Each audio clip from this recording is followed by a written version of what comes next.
Alrighty. I can't wait to screw crap up. Alright, so as you approach the door, which is 30 feet tall and made out of 3-foot thick solid stone, the door slowly creeps open as epic music plays from deep within the chamber. Goran's just gonna basically look at. He says, "I half expect to find a band on the other side of this thing." As the doors open, there's this pitch black chamber which whoosh illuminates with this dim, magical, glowing red light that coats everything. The room is a circle with a 120-foot radius, and it is 60 feet high. And in the center of the room, you can see the Drowned Broodmother, 6 swordsmen, and the Devil's Eye Moth Eater. Devil's Eye Moth. What the? Oh, dear Christ. What heck?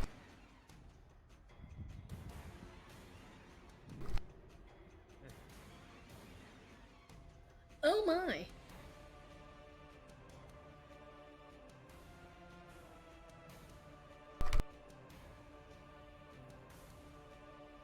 Oh, fuck no.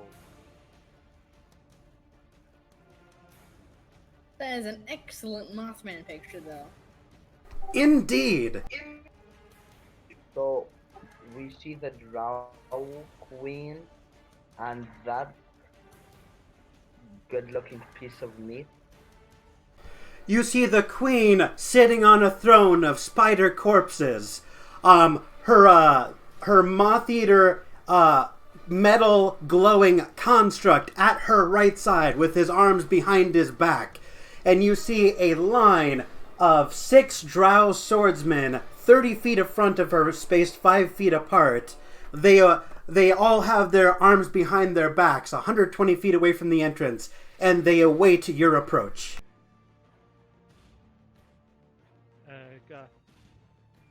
Goran raises his axe and he calls out, "Maglubiat demands your heads!" Then Maglubiat will be disappointed.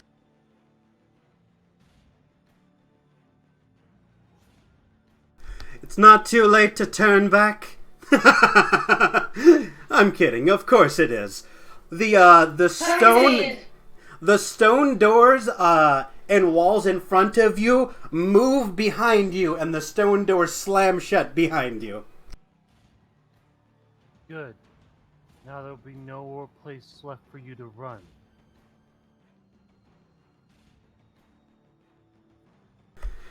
You think the Queen of the Drow, the Broodmother, runs from conflict? She steps up, and her spider throne collapses into a swarm of undead spiders. You must not have heard of me. Allow me to educate you on what I can do. She spawns 2 massive black greatswords. Everyone roll for initiative! Woo. Bashar just narrows out a direction and basically says, I don't care. I think you're a coward who hides underground and lets her minions do all the dirty work. You look up, so is your mouth, dude. Okay, pretend that one in general doesn't. Ah, fuck! Oh, so you saw me telling him wrong chat, and then you decided No, I didn't you hear wanna. you say that. I really didn't hear you say that. And I popped back on after like checking my character.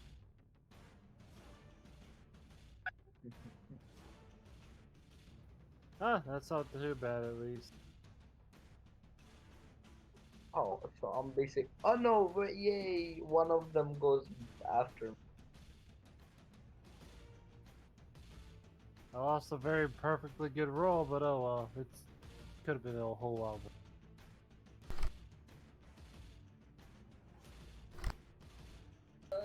Lol. Broodmother goes last. Oh, you gotta do exclamation mark C space in it. That's if you have the character ready on the end on average. Which He she does. does. Yeah. Oh wait, Oh, we looks didn't like- even get an introduction to this character. Where the fuck is this character coming from? What is that, Bam? Oh, hey, we got a new person. No, we just open the chest and we find him. Reminds you of something? Yeah, it reminds me of fucking Gator.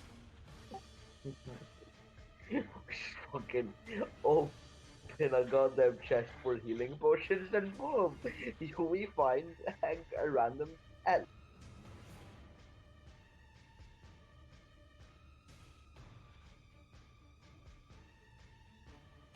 Wait, what the fuck? I was typing up Darkest Dungeon boss theme so I could have it on YouTube tab and not have to worry about the damn music shutting off as I switch between dice and general.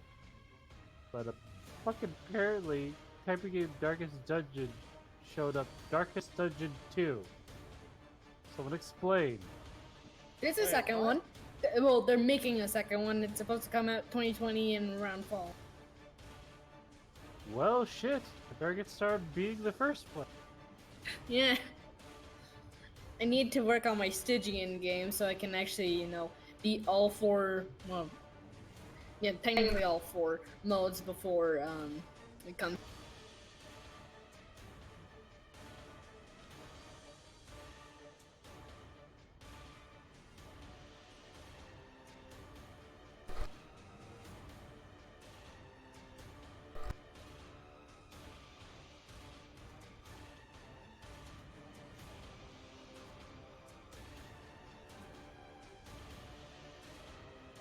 Oh shit, right. I roll. I'm wondering, who should I make my sworn enemy in this? Oh, I say big boy. yeah, probably the big one. Has more health. Yeah, good point. Cause like Ivy really isn't in the mood to stop the only way for a race, so she's probably not gonna be focusing on the Broodmother. Uh, so we're keeping it 21? Sorry, what? So we're keeping it 21? I won't really complain, but we keep... Oh, did you re-roll in initiative? What did you get? 14? Okay. Yep. I had to re-roll it in dice. Oh, hey! God, Seta's right after me. So. As it should. How it was meant to be.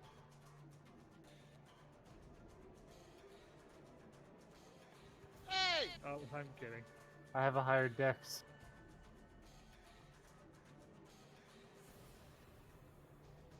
You ruined it. You ruined everything. Says the one that cut off Godazar's arm.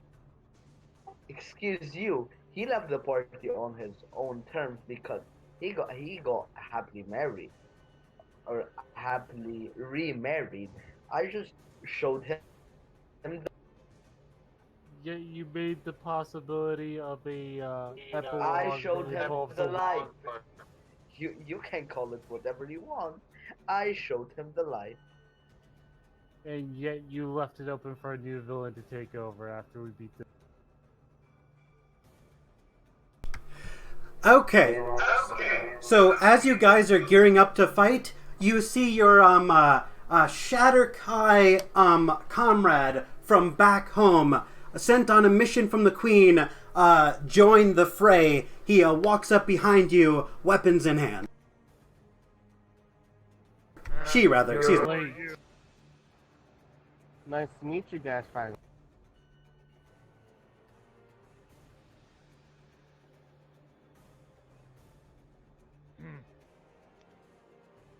You're late.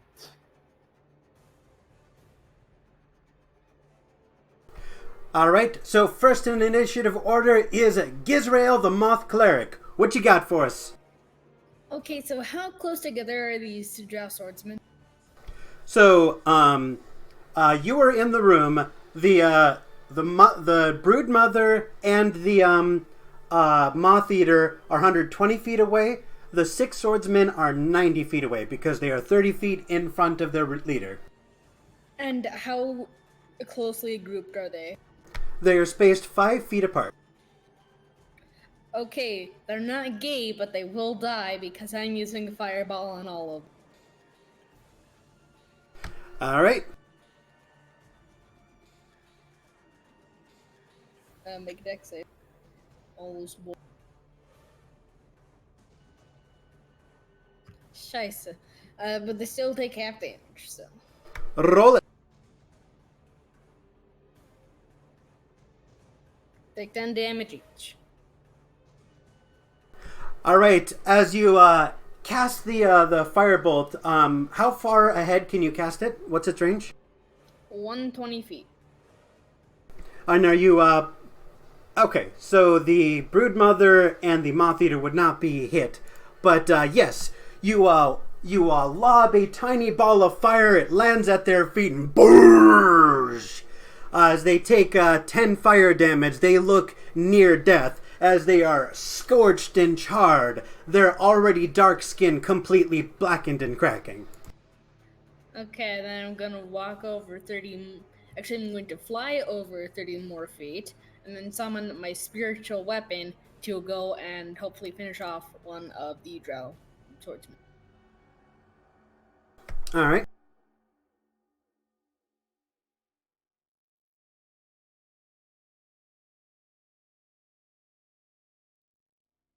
Crit!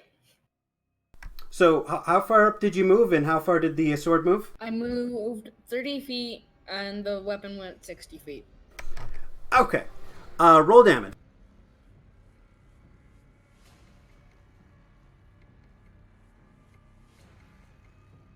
What type of weapon did you summon?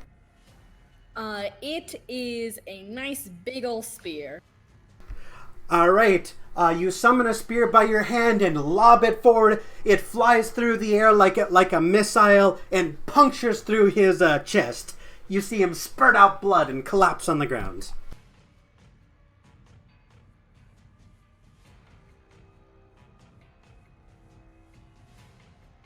Does that end your turn? Yep. Sure it is. All right, now it is Cedar's turn, and Cedar is going to dash forward. Actually, does he have 30 feet of movement, or does he have 25? One moment. Oh, 40 feet. Nice. So he is going to sprint forward 80 feet. He is within range to strike, but he cannot attack as a bonus action, so he will just stop right there 10 feet in front of the swordsman, and he begins to regret his decision. Ow, incoming. Gorund, it is your turn. He lets out a battle cry, raising his axe high, and he runs 30 feet in, and he casts 2 Eldritch Blasts, one at each of the near-dead soldiers. Absolutely. Roll for hit.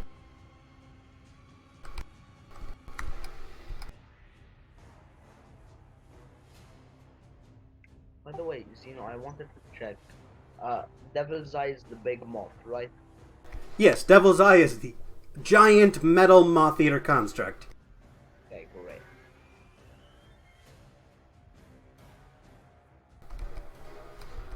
I imagine at least one of those things hit. Hit and one misses. The 17. So the first Eldritch Blast that you blast forth from your hands misses as the Drow swordsman deflects it with his enchanted sword, and you see it fly off and puncture into the ceiling. The second one you hit square in the head, and his head explodes, falls to his knees and collapses.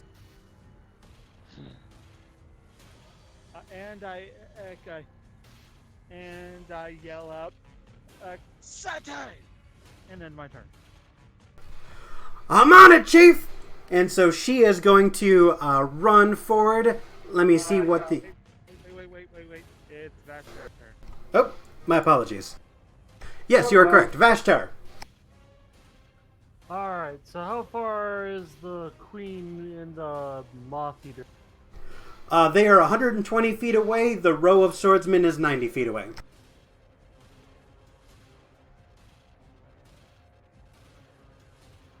Alright. Damn. Alright, so I'm gonna move 30 feet forward to at least be able to reach the swordsman, and I'm going to cast at 3rd level Cloud of Daggers at the center of the group. What's the radius of the spell?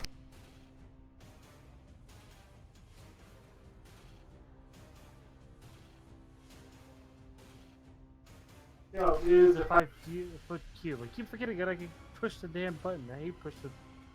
Alright, so it is a 5-foot cube, so you can get at most 2 of them then, if you put it right between 2 of them. Alright. And so I believe that activates on the start of their turn, right?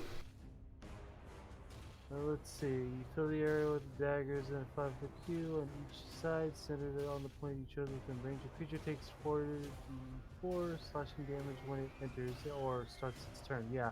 So, but in this case, because it's 3rd level, it will take a 6d4. I was just reading it.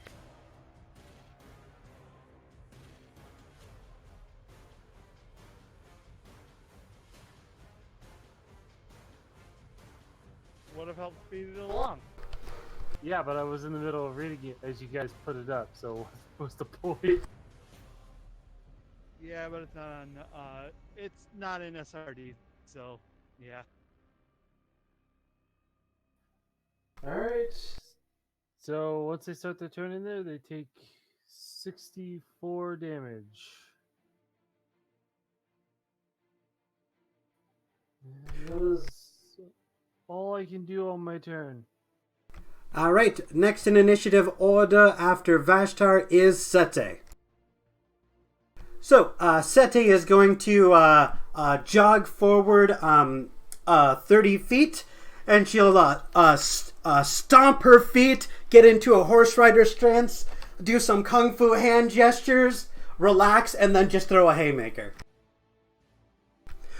Muscle Wizards cast Fist!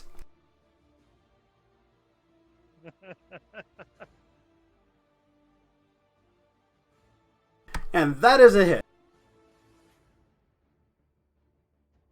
And she thinks she's a wizard. All right, you just see her spectral fist just fly forward. It's like 3 feet in diameter, and it just slams through one of the drow swordsman's faces, taking his head off with blunt force trauma.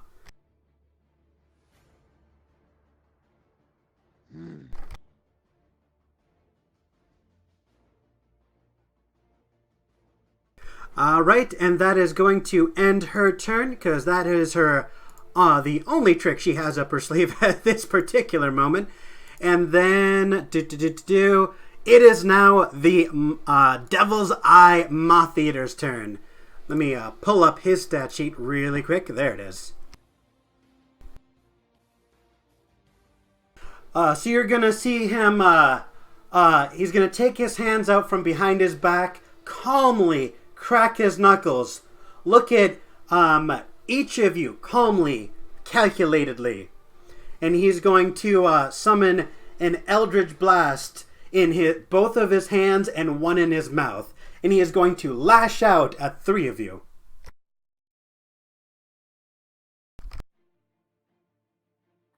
Which 3? Yeah. Alphabetical order for convenience. Gizriel, Gorund, and Ivy, you are all being targeted. Okay, son of a I'm going bitch, to bastard. pocket sand him with light. Has disadvantage on all attacks. As you use your spell, you see this creature's eyes go blank, and he continues his attack. He's immune to being blinded? You can see his eyes go blank and his antenna grow. He appears to be unaffected by your attack.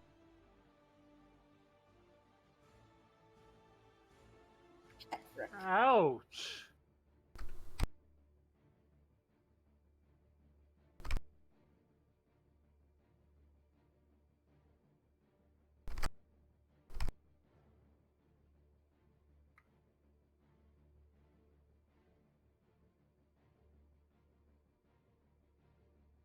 Alright, so Gizrael, you take 9 damage. Gorund, you take 9. And then Ivy, you take 13 force damage as his hands and mouth explode with force energy. He then calmly straightens his back and puts his hands back behind his behind his back again.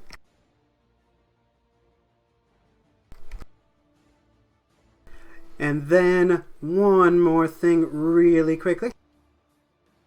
Nope, that will you will then see there will be flies coming out from around him. Just a couple at first, and soon a full swarm. A 5-foot aura of flies surrounds him. And he ends his turn.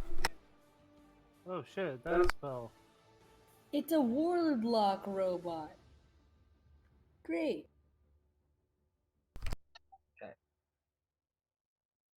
Alright, who's next? Next we have Ivy. What would you like to do? Okay, so after Ivy getting hit with an attack, she's just gonna say to her bow, to her oath bow, "Swift death to those who have wronged me." And she just made him her sworn enemy, or her. She's not gonna assume the gender of the robot, and she's gonna shoot at it twice.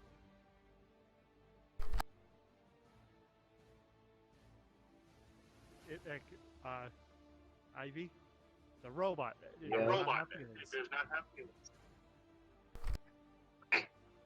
Hey, it could get triggered. We don't know. Okay, let me take a quick look. So only the 20 to hit will damage it, dealing 5 damage. And since he's a sworn enemy, he'll take that extra damage. Go ahead and roll for it. 12. So 12 plus 5 is math 17. And she's gonna misty step back a bit, 35 feet away. Alright, you're targeting the Moth Eater, right? Yeah. Absolutely. And then you're going to Misty Step where to? You're already at the back of the wall. Just behind, attempting to go after behind any cover. What's the range of your Misty Step? 30 feet. You do see that there is, when you look to your left and to your right trying to find cover, you can see there are corpses of bodies. Bodies of adventurers, much like yourself, but the nearest pile is 60 feet away. I'll move 30 feet, and next time I'll move another 30. Alright. Does that end your turn?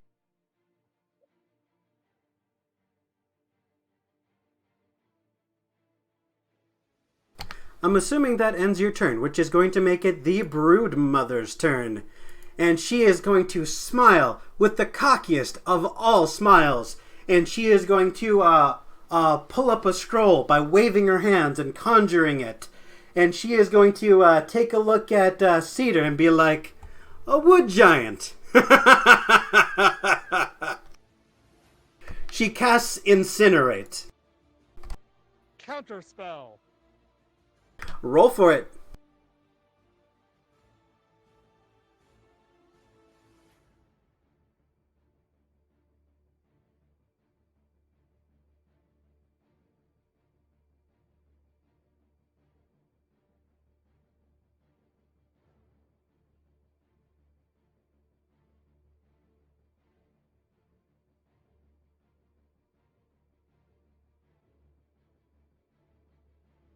Sorry about the silence. I'm trying to pull up the spell because for some reason I didn't have it handy.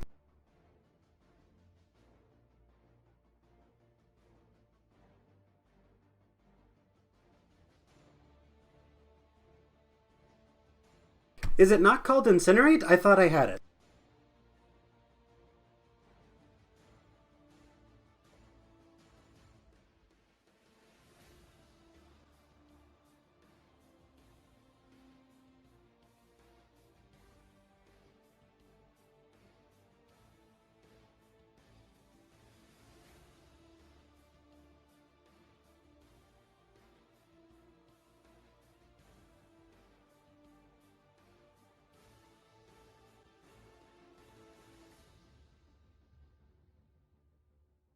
Disintegrate. I apologize. So that is a DC 16 because that is a 6th level spell. What did you get? He did a pass. I got a 19. All right. For her action, she will pull out a 2nd scroll of disintegration. Anybody else have counterspell? You know, I'm very tempted to just let this happen to Seer because it brings up a chance for me to take you out later, but for fuck's sakes. Is it an Counterspell. attack thing or? Sorry, what? Counterspell. You're going to counterspell as well? All right, roll for it.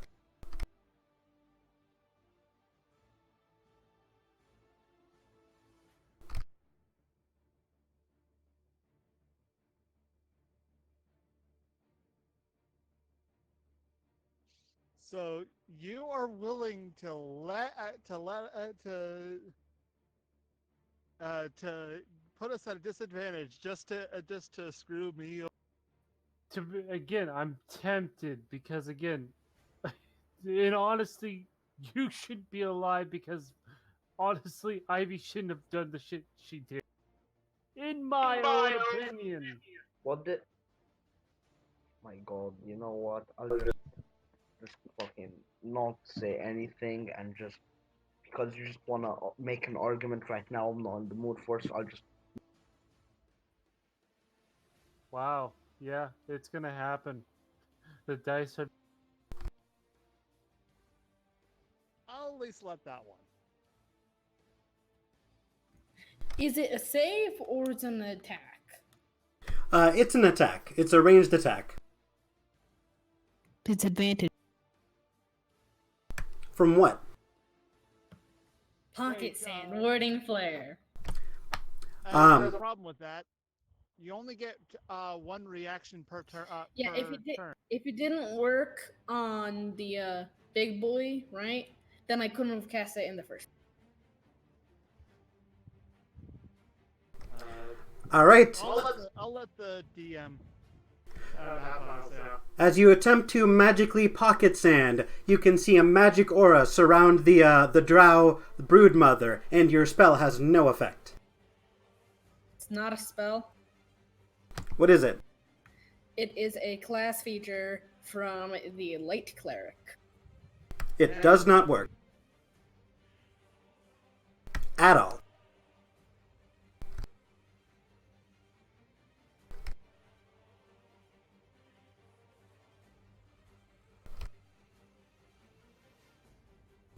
I would like you to make an insight check, Israel, please. Or an arcana check, whichever you prefer. Insight or Arcana, I'll choose Insight.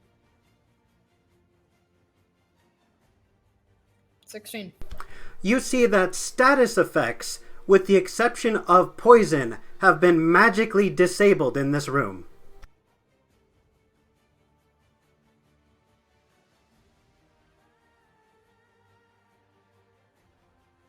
So nothing outside of the poison status condition is a status effect that will take effect while you are within this room. So, are you going to tell me my mage armor and my fucking haste spells are fucking useless?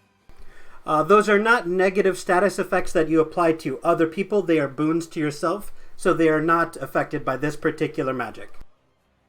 Okay, negative effects. You just said effects, so I'm like, No, I'm talking about like status conditions like exhaustion or sleep or charmed or stuff like that.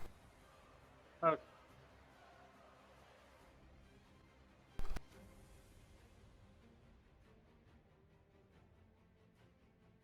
All right. So to cast a disintegration, she will actually have to move. Um, one moment. So you are going to see her sink into the floor, swim 60 feet forward like a shadow, moving under. Who moved up forward? It would be Gizriel and Vashtar, probably. I think, Sete. How far up did you guys move? 30 feet. Big wood boy Cedar moved up 80. And, Okay. I would say. Heck, so did Goron. Oh right, he moved up 80 feet. Never mind, I take that back, because he moved up 80 feet, 120 feet away. Yeah, she can easily hit him from here. Never mind. My apologies. I got confused.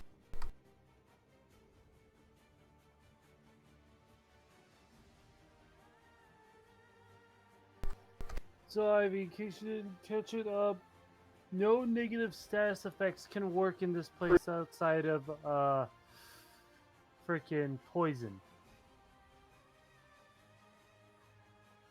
What does that mean? It It means, means that I like, can't use my one class feature. not only that, it means, like, we can't stun, we can't paralyze, we can't charm, we can't frighten.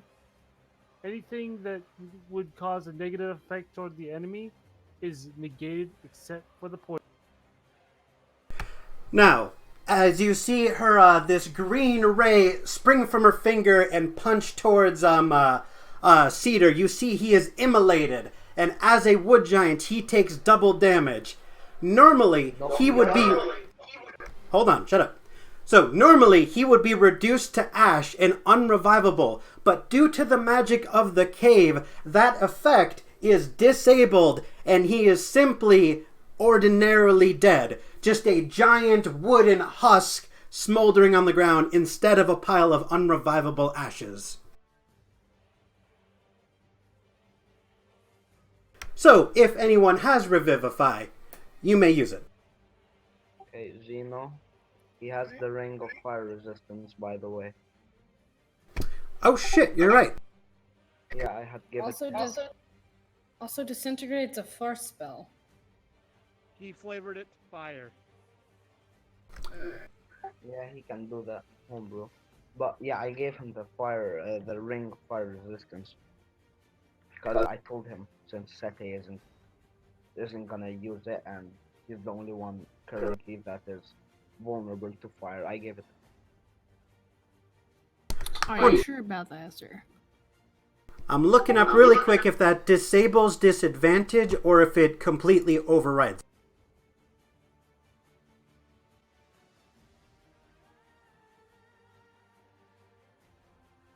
Nope, it just says you have resistance. So he actually, instead of taking double damage, takes half damage, which is actually super helpful. So that is 72 is reduced to 30.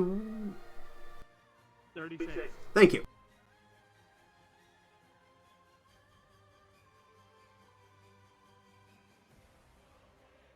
So Cedar is not only still standing, he is actually, because of his massive health pool, still looking pretty good. You see her laughing maniacally as she sees that Cedar is still mostly fine, and her you can just see the overwhelming confusion, what? Impossible! He's a wood giant! Ah! And you will see she will use her layer action to summon a demon and end her turn. And you will see a Yoklol appear in front of you. What the fuck?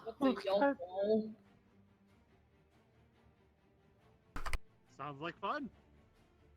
Pixar didn't happen. Oh my! Hell no. That's one big gooey boy. So she summons that right in front of her, but because she has summoned it, he cannot attack until his next turn. Being summoned takes its entire turn. And in the future, he will go on her initiative. Okay. That will end her turn.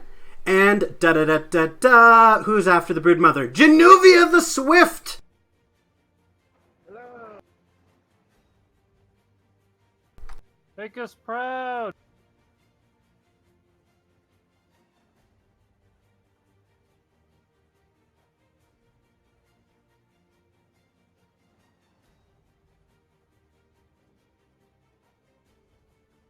So, Genuvia, you... Use my action to go ahead and activate the Venom Dagger, and I'm gonna move up 60 feet. And then I don't think I can hit them from here reasonably, so I'm just gonna go ahead and hold action, dodge. Alright, so you move up, did you say 60 feet? Yes. Okay, so you are 30 feet away from the Drow Swordsman. You are 60 feet away from the Broodmother and the Metal Construct, and you are holding your action with your Dagger of Venom, correct? Correct. Absolutely. Does that end your turn? Alright, I cannot do anything else. Alright, next in initiative order are the Drow Swordsmen, of which there are only 3 remaining from their original 6. Their numbers have been very much thinned. And 2 of them are about to take some damage thanks to a cloud of daggers. Indeed. So go ahead and do they make a dex save or do you roll straight damage? Roll straight damage. Nice. 17! Fume, fume, fume, fume, fume, fume, fume, fume, fume. You see daggers just shoot through these 2 arms and limbs and facial features fly out of the cloud, and they are reduced to a twin pair of gory puddles.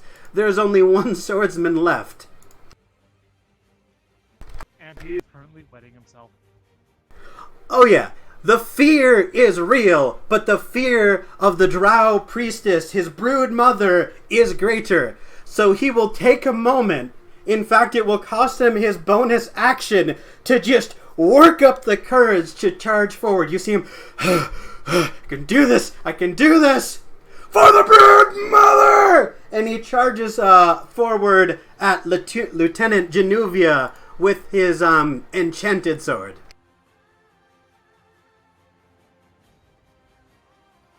And that probably... My AC is 50.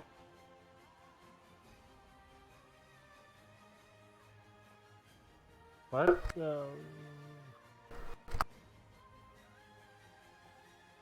That is a critical hit, my dude. But doesn't that activate his hold action? You're right, it absolutely does. Lieutenant Genuvia, you ready to action dodge, if I remember correctly. Or did you ready action with your dagger? Dodge. Okay, so he will roll at disadvantage, which is a phenomenal thing, because that would have been a crit. And that would have hurt. Whew! 19! Jesus! What's your armor class, my dude? 15. Okay, it It's hits. not a crit. Alright, he slashes at you with his +1 longsword, and he slashes your belly, dealing 8 magical slashing damage.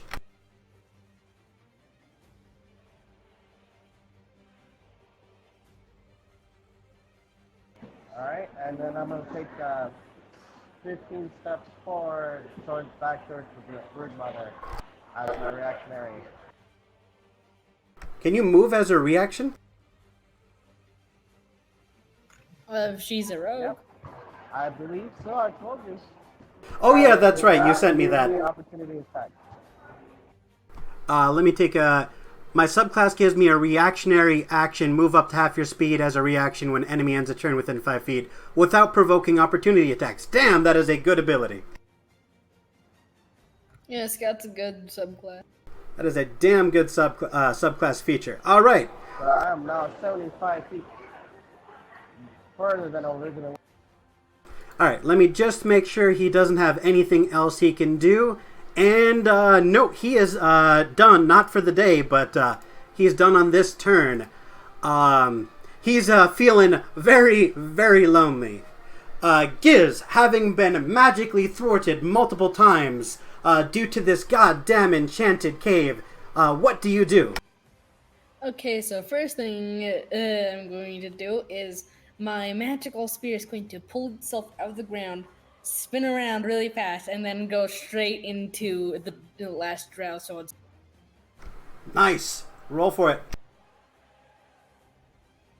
another crit. God damn.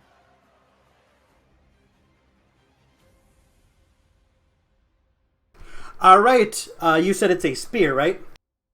Yep, it's a spear. All right. You see as the broad end of the spear punches into the throat, opens it up, and it is a functional decap as the end of the spear pierces the spinal cord. He goes dead and drops immediately. You can't be affected by these gosh darn warding flares, but you can get affected by this. I cast daylight right on the brood priestess or broodmother. One moment.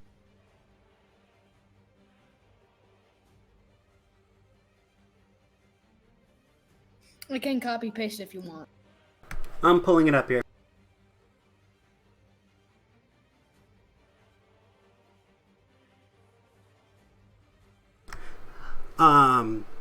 The sphere is bright light.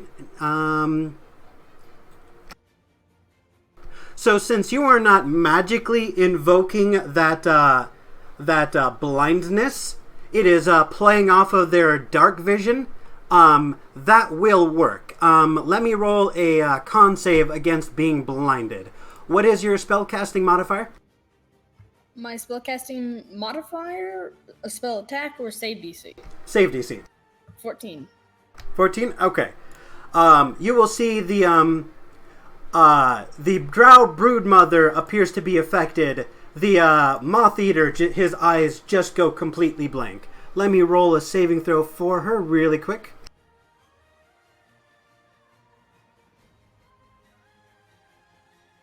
And she is blinded. And let me take a quick look at the yokel and see if he has dark vision, because he would be hurt by this too. He does not, so this does not cause him to be blinded.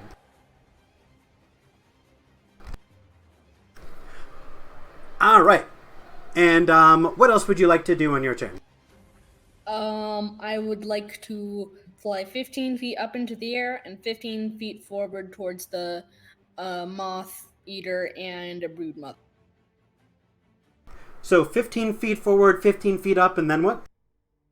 And then end my turn. Okay. All right, so that is going to make it Cedar's turn. And Cedar, forgetting he had the ring, goes, what is this power? I am no longer hurt by the angry, angry flames! Cedar Smash!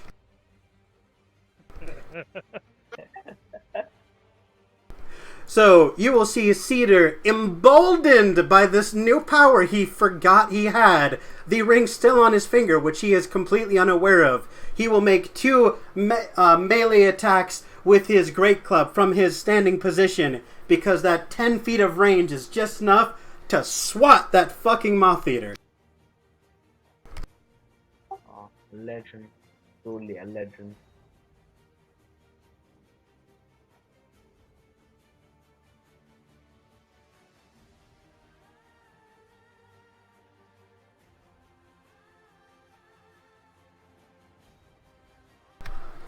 His first attack misses. He is slightly disoriented by the burst of light, but he blinks his wooden eyes, moves these glass-like orbs in his head, fixates them, measures his strike, and he slams it on the Moth Eater. You see the Moth Eater raise a single arm and just take the fucking hit. One moment while I pull up the damage on that tasty great club attack.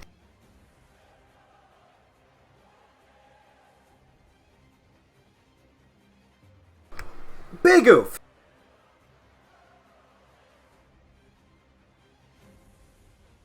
So you see the Metal Moth Eater raise his arm, and just take the hit, and you can see his forearm get dented in and become concave after the hit. He looks at the injury on his arm and goes,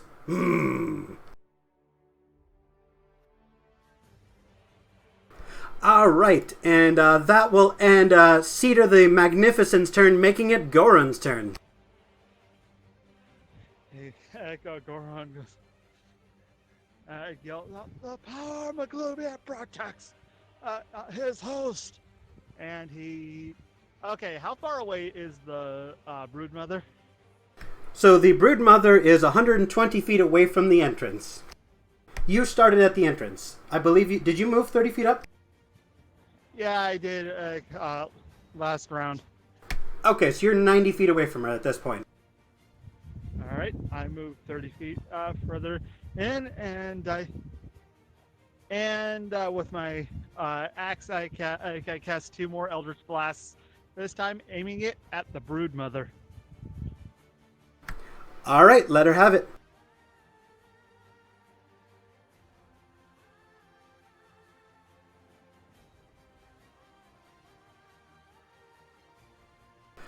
That is gonna hit.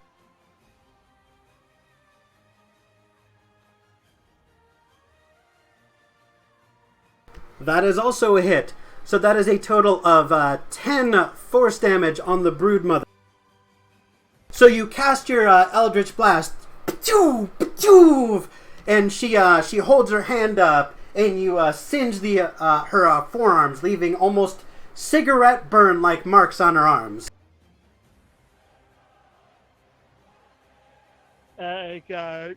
Goron yells out again, Maglubia demands your head! And I am. You end your turn? Okay, that's gonna make it Vashtar's turn. And he's getting real tired of Goron shouting out his fucking patron. Just say that now. What can I fucking do?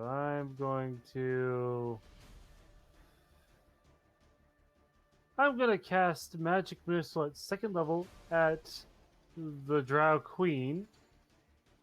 And afterwards, I'm going to use Misty Step to back away 30 feet. Absolutely. So go ahead and roll damage for that magic missile.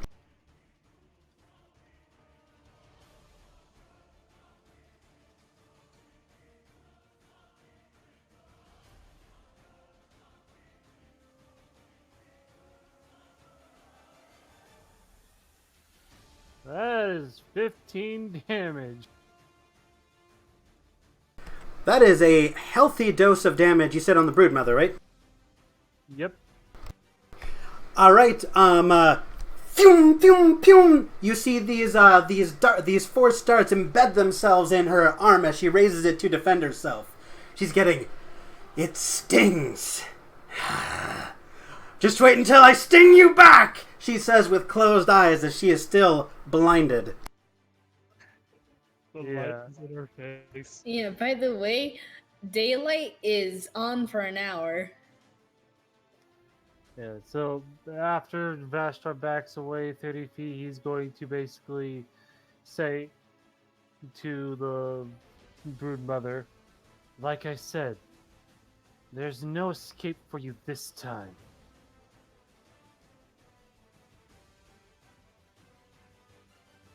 That'll be the end of my turn. Okay, so that's gonna make it Sete's turn. She's not fucking around. She's just gonna throw another mystical haymaker.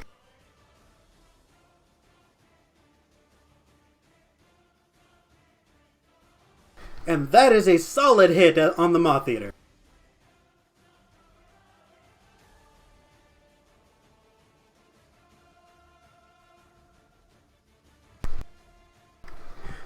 Alright, so you see she throws this magical fist at the Moth Eater. You see him hold up his hand as if to catch the fist casually, being very confident. His hand makes contact with the fist, and his own hand slams into his own face. And he stumbles back a bit, disoriented and confused. He's like, almost like, wait, I couldn't stop it? Nani? So, he's a little bit surprised that he even got hit in the first place. Sete is going to end her turn.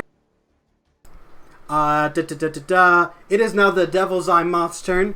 You're going to see his eyes are still blank. His very long antennae are just going to twitch. They sort of feel about the room as if sensing for a target. They sort of lock on to Sete, and they become outstretched and stiff, pointing at her the way a compass points north.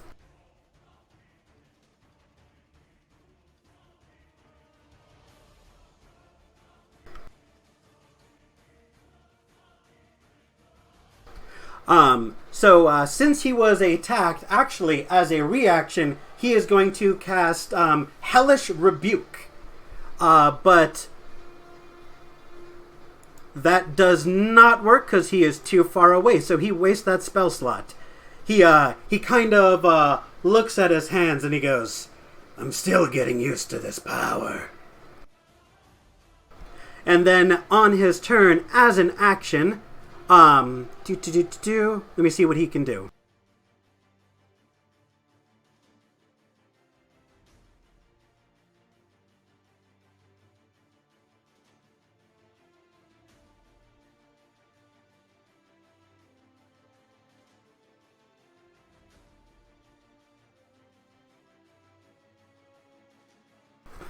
Alright, you will see him walk 30 feet forward to get closer to Sete and just raise a hand, and you see ribbons of negative energy distorting the air, and they lash out at Sete. You see Sete dive roll out of the way expertly, and as soon as she's back up, these ribbons turn around and slam into her, forcing her to make a Constitution saving throw.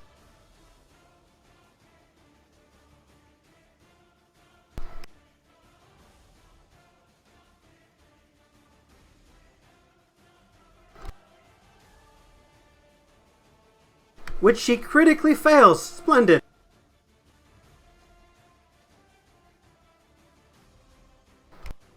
Well, I hope so. They liked having a body for a while. Oh my. Yeah, I think she's still in the changeling body. She is. Yeah, he is. Yeah. So you can see the changeling she was possessing gets shredded apart by this negative energy, leaving Sete only in her spectral form, and she sort of, brushes off the remaining bits of flesh that are stuck to her, and she goes, I knew a meat puppet would come in handy! Ha ha! And she gives the Devil's Eye Moth the middle finger. And you see him growl, Interesting. So that's how it is.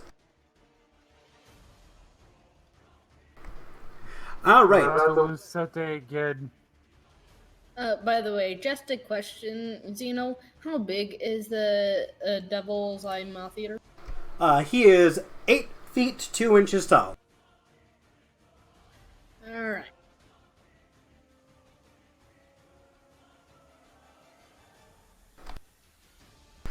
Okay, so that is going to end his turn, which is going to make it Ivy's turn. Ivy, what would you like to do?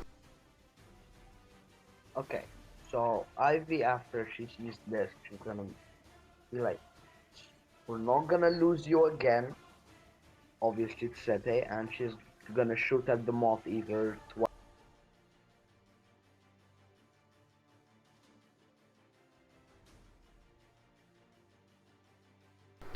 All right, 9 damage.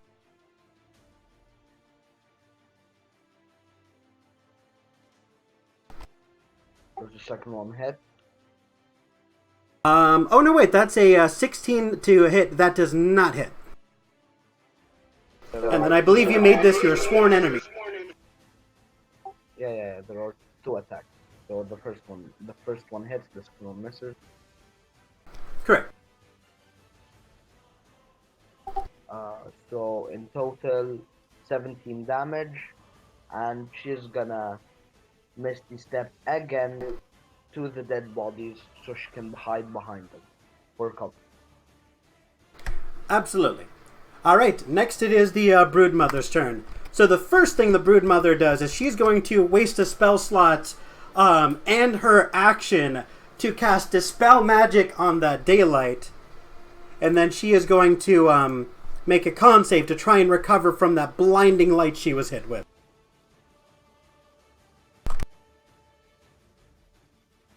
Because despite the source of the light being gone, that still scorched them pupils something fierce.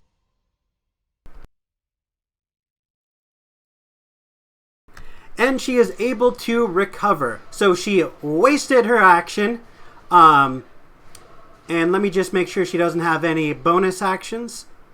So her once a day is gone. Her bonus action is wasted.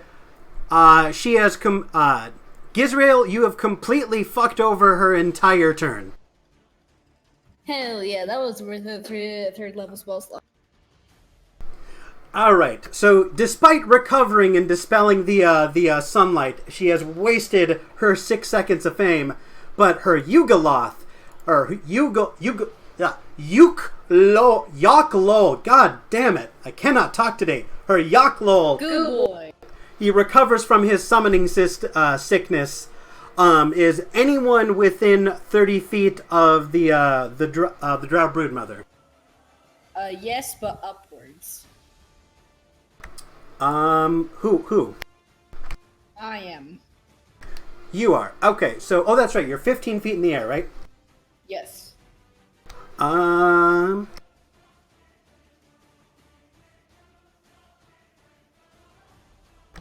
Okay. Nope, it can't. It does not have a fight. Wait, maybe it does. Can it tickle my toes up here in the sky? Toe tickling is not one of its features. Let's see. It can dominate person once a day. That would be useful if he wasn't in this cave.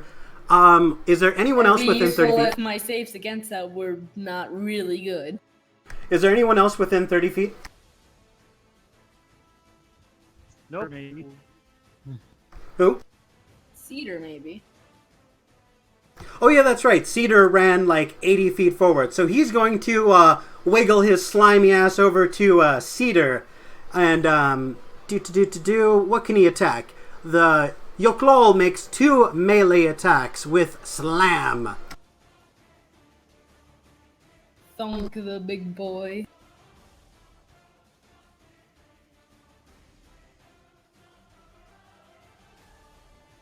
The 9 does not hit. You see him try to slam into Cedar's leg, and he just kind of lifts up his foot, and the Yoklol just kind of slides beneath him. He puts his foot down, the Yoklol turns around and slams himself in the crook of the kneecap.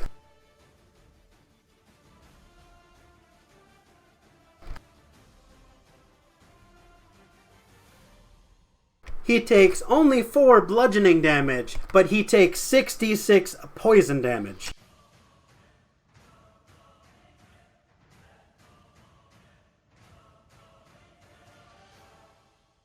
Construct can take poison damage?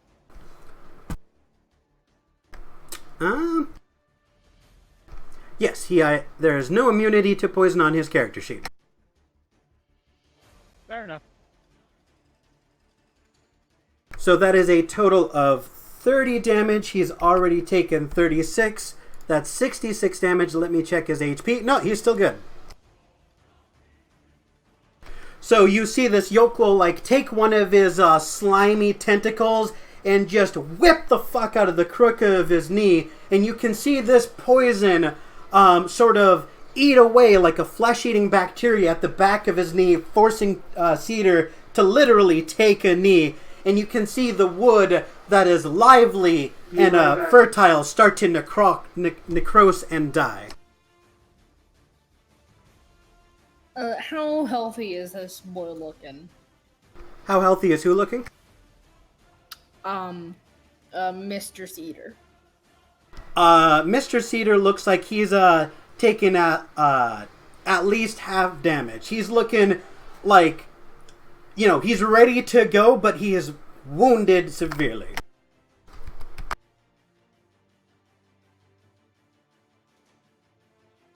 Alrighty.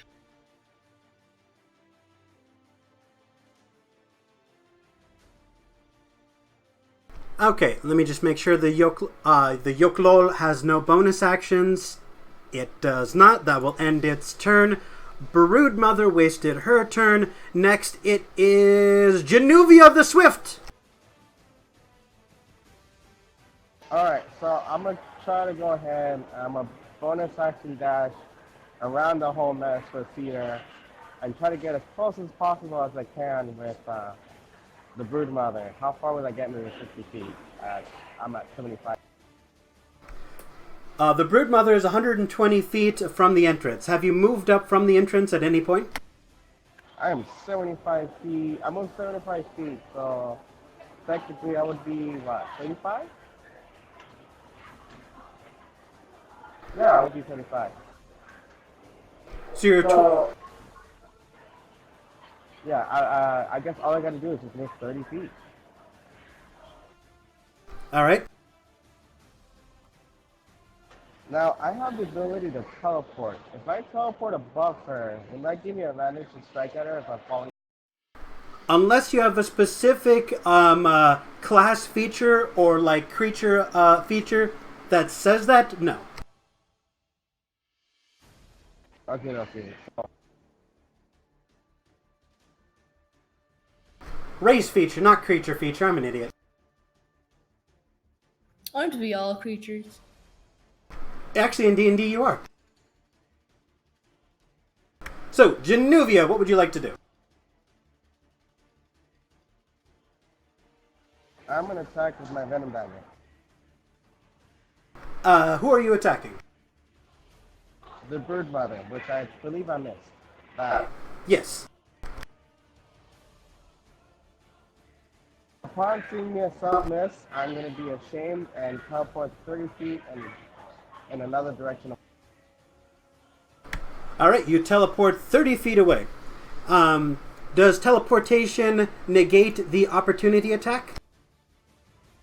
And I believe so. I mean, you can't see the first to move. There's just one place there, and next second. Fair enough. Next in initiative order are the corpses of the Drow swordsmen, who will provide moral support from beyond the grave, making it Gizrael's turn. Alright, first thing I want to do is the spear that just decapitated that soldier, right? Yes.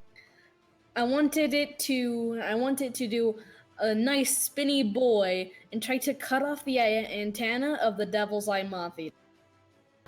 Ooh, if you want to target a specific location on an enemy, that is a -2 circumstance penalty, but you can absolutely do that. Alright, I'll take that penalty.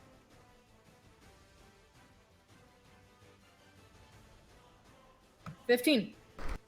And you said against the Devil's Eye Moth Eater, right? Correct.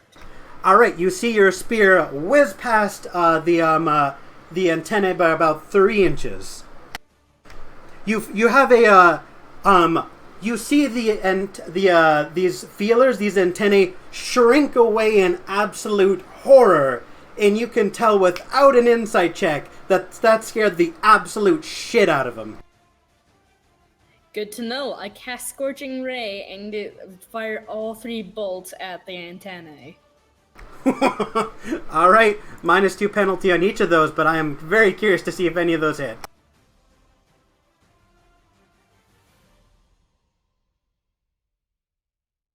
Does a natural 20 and a 21 hit? Yes, they do. Roll damage. I'm rolling the nat 20 first, then the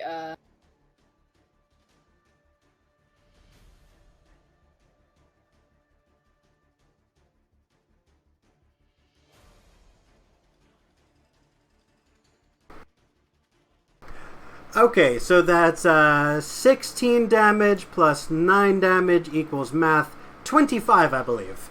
Let me tally up some damage really quick.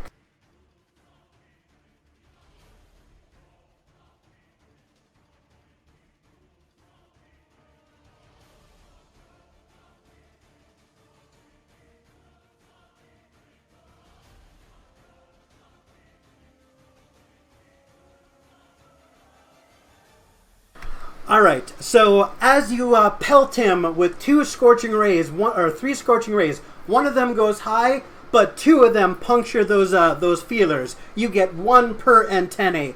And they don't just, like, blast off, they explode violently. Ash and blood explode like a geyser from his head. You can see the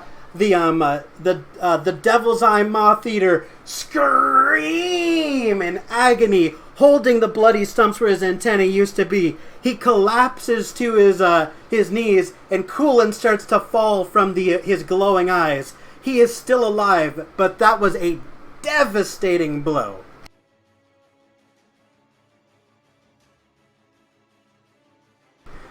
Does that end your turn, or do you got more cool shit to do? I think that's it. Splendid. So that's going to make it Cedar's turn. Cedar, wounded. His leg just isn't working like it used to. But he doesn't give a shit. He's going to turn right over to that Yugoloth, pick up his club, and just go to town with 2 heavy, heavy slams.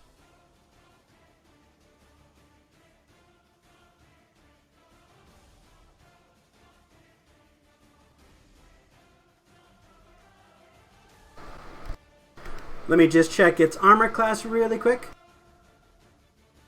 Oh, both of those hit. Oh, goodbye.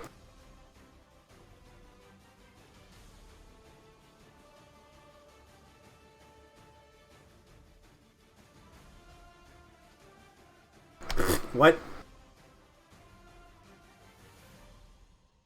5 plus 8. Roll!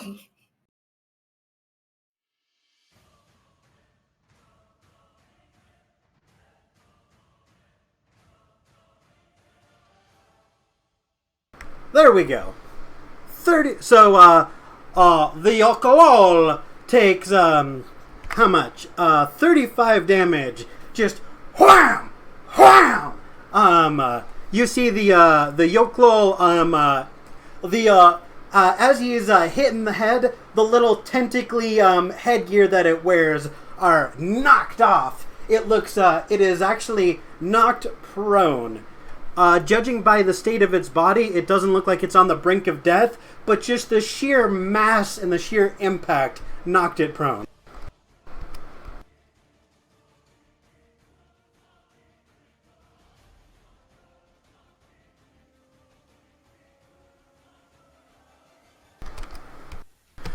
Okay. And after Giz, it is Goran's turn. After Cedar, it is Goran's turn. Yeah. Goran yells out again to the Broodmother. Magluvia demands your head! Moves 30 feet and does 2 Eldritch Blasts. This time he's aiming for knees. You're aiming for knees. All right, -2 penalty. Let's see if you can knock her prone.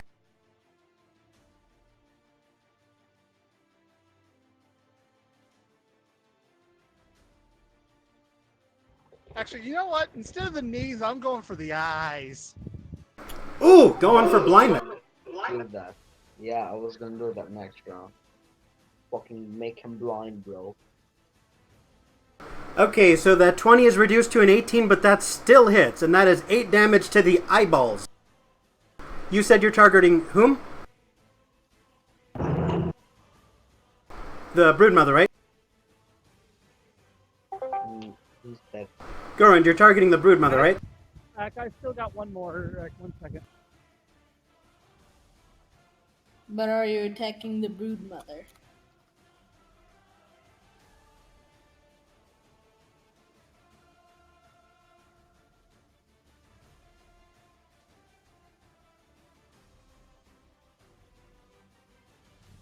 All right, does that hit?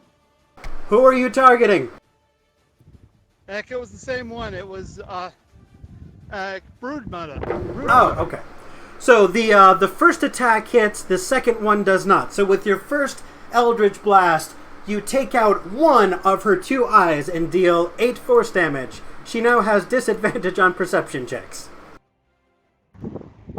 I imagine a lot of screaming in her with that. You can hear a, "Ah! My beautiful eye! Are you trying to make me ugly? I'll make you ugly!" There's been a lot of screaming in these 6 seconds. Indeed there has been. Does that end your turn, or do you got more cool shit to do? I end my turn. Alright. The Broodmother is just as blood is streaming all the way from eye to the chin. Vashtar, it is your turn.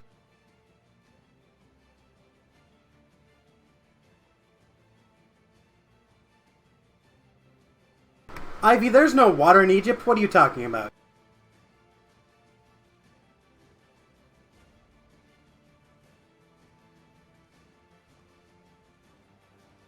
Vashtar. Oh, Vashy dear.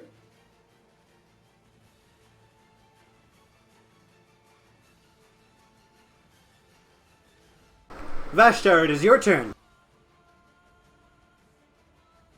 Alright. Who's still left standing? Pretty much all of them. There's, aside from the Drow Swordsman, which you guys obliterated, the Broodmother, the Moth Eater, and the Yoklol are still present and accounted for. Although the Broodmother's having a bad day. And so is the Moth Eater. Yes, the Moth Eater is on his knees with blood pouring out of his antennae. The Drow Broodmother is bleeding from one of her eyes.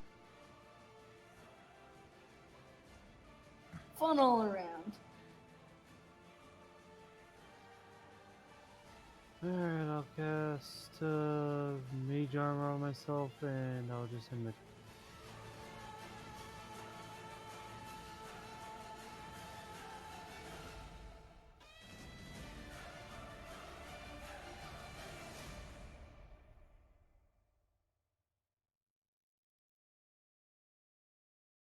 If you said something, I did not hear you. I'll cast Mage Armor on myself and I'll end my... Mage Armor and end turn. Okie doke. That's going to make it Sete's turn. Second verse, same as the first. Whoop whoop. So she is going to try to finish off that screaming, crying, whiny baby Devil's Eye Moth Eater.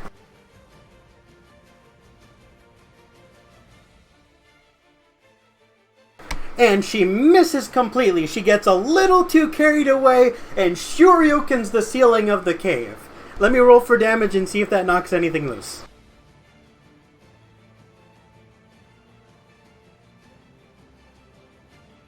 It does not. Alright, so that will end Sete's turn, making it the Devil's Eye Moth Eater's turn. Okay, so the Devil's Eye Moth Eater, sensory deprived without his antennae, forced to switch back to his ordinary vision. You can see they try to, like, click on, like there's a flicker of light, but it is substantially dimmer, and he kind of waves his arms around as if he is trying to search with his hands. It is fairly clear that his vision is weakened. And he goes, "So you're trying to hide from me? You think you can disable me?" He will send out a negative energy flood at, let's see, who was within 60 feet? Sadly, Cedar and the slime thing. And me. And Lieutenant Genuvia? Alright, Lieutenant Genuvia, you are randomly targeted by the vision weakened Devil's Eye Moth Eater. You see these ribbons of negative energy home towards you magically, forcing you to make a Constitution saving throw.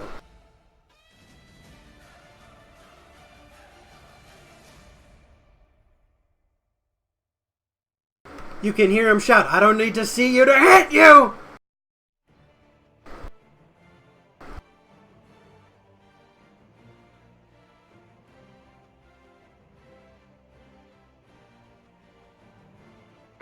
That'll be 21.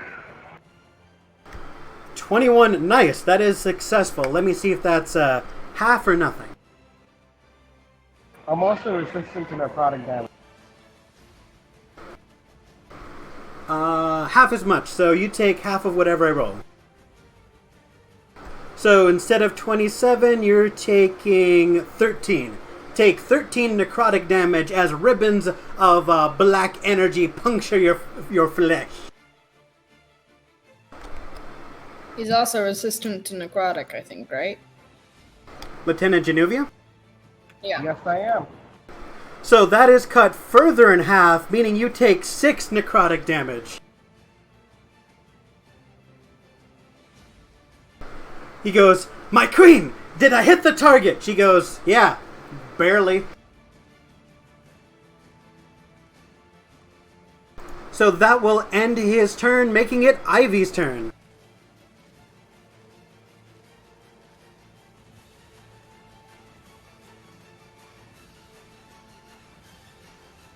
Okay, I'll just type what I'm gonna do since someone's calling me.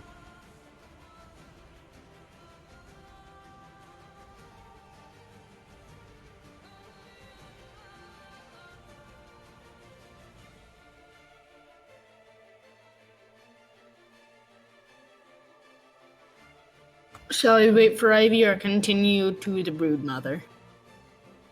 Ivy attacked with his oath bow. 17 will hit the Broodmother and deal 4 piercing damage. She attacked twice. A 25 and a 7. Oh, nice. So that's a 9 plus 4 is 13.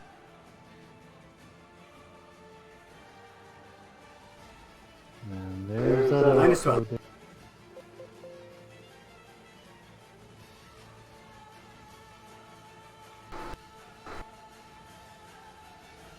Okay, so I was talking on the phone, sorry. The first attack was directed at the giant moth eater, and the second one was the blob. First one was on the Moth Eater, the second one was on the, what now? Broodmother. Drow Queen. Whatever you want to call. Okay, one moment. I've got to... Blinky.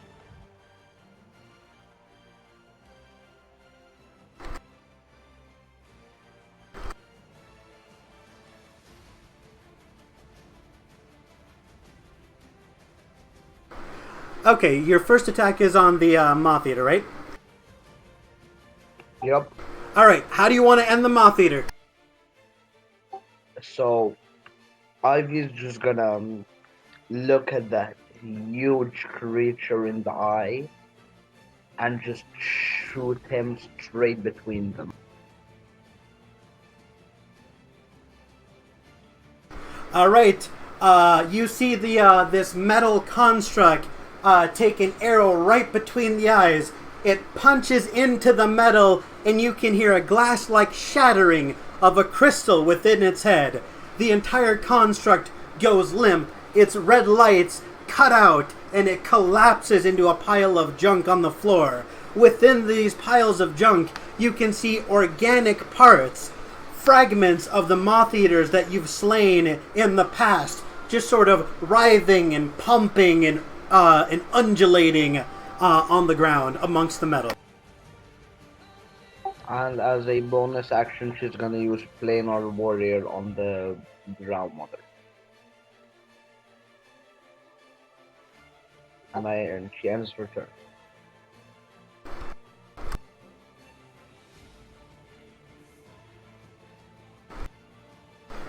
Okay, one moment. So that is going to make it the Broodmother's turn, with her vision restored and a renewed vigor. Let's see. And one eye.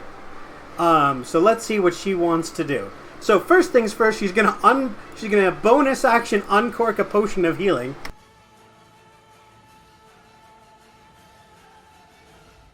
Potion of greater healing, excuse me. One moment.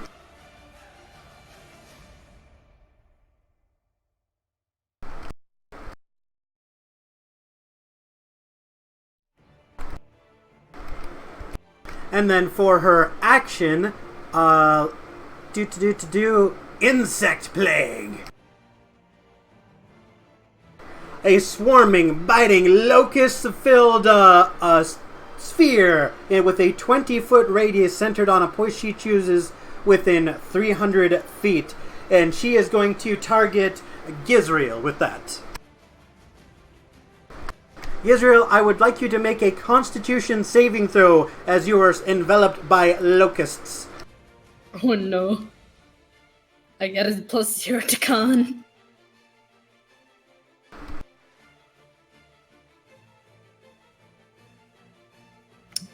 Still did alright. Alright, you only take 11 damage from the swarm of locusts that try to burrow under your skin. All in all, a good deal. Yay! Alright, next the Yoklol will attack. And he has developed some sort of indescribable hatred towards Cedar for no perceivable reason. And he is going to try to whoop this boy. Yeah, no perceivable reason, only 35 damage. No perceivable reason. Only that it pulled a Hulk on him. Huge Loki.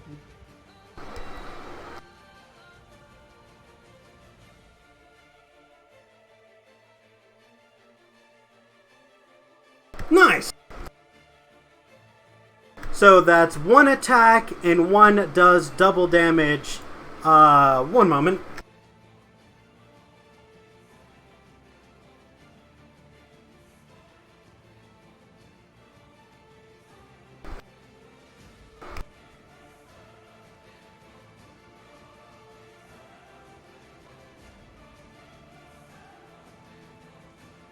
Alright, let me tally up this damage really quick.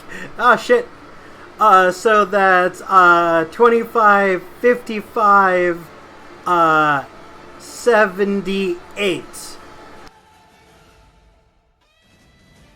Alright, so you see the Yoklol extend its tentacles. They start to spin at near sonic speeds and whack, whack.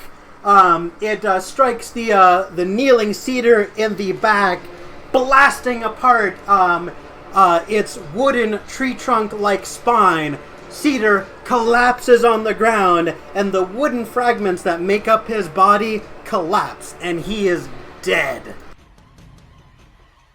How many dead we talking? Are we talking like revivify dead or like revive? Due to the effect of the place you were in, the effects that would prevent revivify are banned, so that effect cannot apply. So I can revivify all I please? Yes, you can. Cool, cool. Alright, and that will end the Yoklol, his turn. which will make it time for...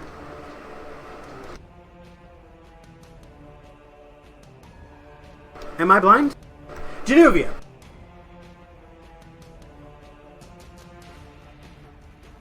Lieutenant Genuvia the Swift.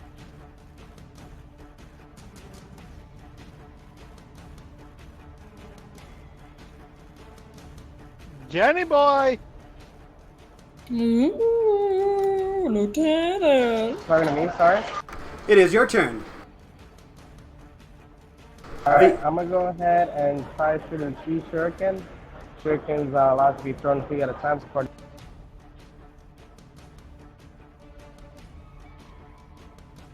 Alright, you can either attack the Yokolol or the Broodmother, as the Moth Eater has been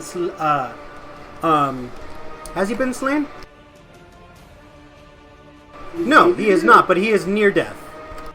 Oh no, wait, he is dead. Never mind. Yeah, you said how you want to end it. Yeah, no. So you can attack the Broodmother or the Yokolol. Who are you attacking? The Broodmother and the... Alright, you're attacking the Broodmother with 4 attacks. Nice. So... one of them was an accident. That was a 1D... It's a 1D... it's a +5 of accident. It's a +6. So, it's a 14, 7... 14, 7, and 12. None of those hit.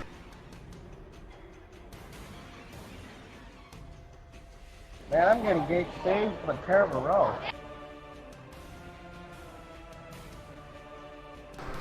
Unfortunately, as you throw your projectiles at high, skin-breaking speeds, they all miss their target. Does that end your turn? Yeah, I just say 5 fit out of my mother bat, and then... I'm not sure what you said, but that sounded vaguely like a yes, so I'm hopping over to Giz. Giz, I would like you to make a perception check. Alright.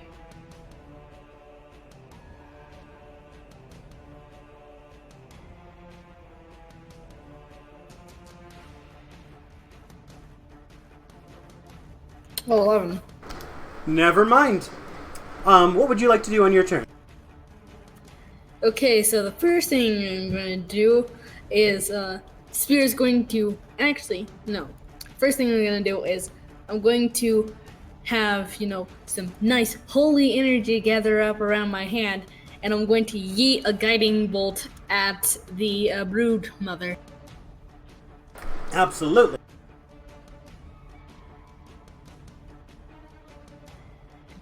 Guessing that hits. Oh, yeah.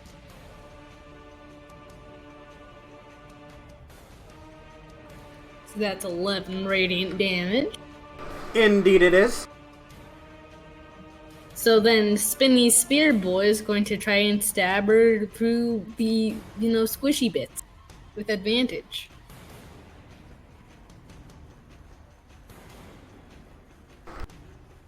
Let him have it. Okay, so if you tie ADV, that means it gives you advantage, right? That is correct.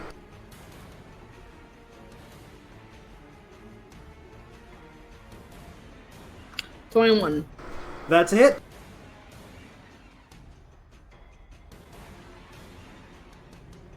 $7. As you hurl your magical spear, she holds up her arm, and you pierce her forearm, and you see it just ever so slightly touches one of her eyelashes.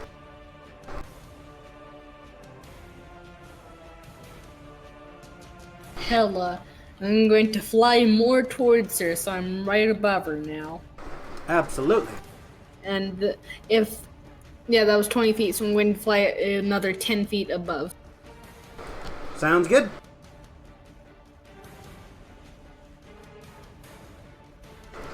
Does that end your turn? Sure does. Alright, Cedar will give you moral support. You will see his wooden hand curl into a thumbs up before falling apart. Gorund, it is your turn. And I am 30 feet away from her, so guess what? What? I'm going up to her. Oh, Noseville. Goron's gonna run up and this time he's not gonna yell it. He's gonna say to her plainly, "I demand your head." And which he's gonna attack twice with his axe.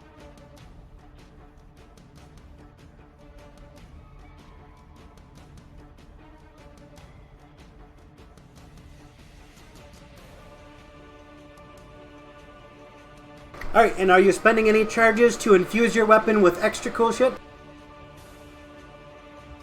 Yep. Invoke poison. As a bonus action, you raise your battle axe into the air, and your axe begins to bleed with crimson ichor. And you roll a 20 to hit. So you slam your axe into the chest of the drow Broodmother, and that ichor seeps under her skin and into her bloodstream. Oh, now for the second attack. Unfortunately, she succeeds on her saving throw, so she does not gain the poison status effect. But she does take all 9 of that damage. All right, the second attack, and this one he's raking across the face with this one. Nice. Are you taking a penalty to go for her other eye? Never mind, that's an 11.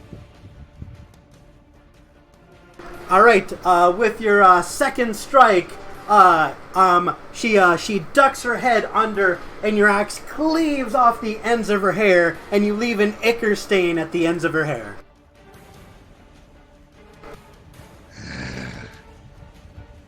He snarls. Snarls and going, "You will die here." We shall see!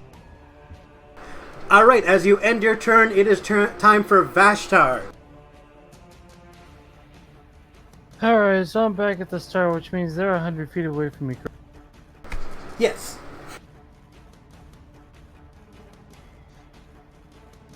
We lost poor Cedar. Not totally. Still got a spell slot left. I just don't want to use my last one to have him die straight again. So after we kill the Yoctol or whatever that thing is, I'll revivify him.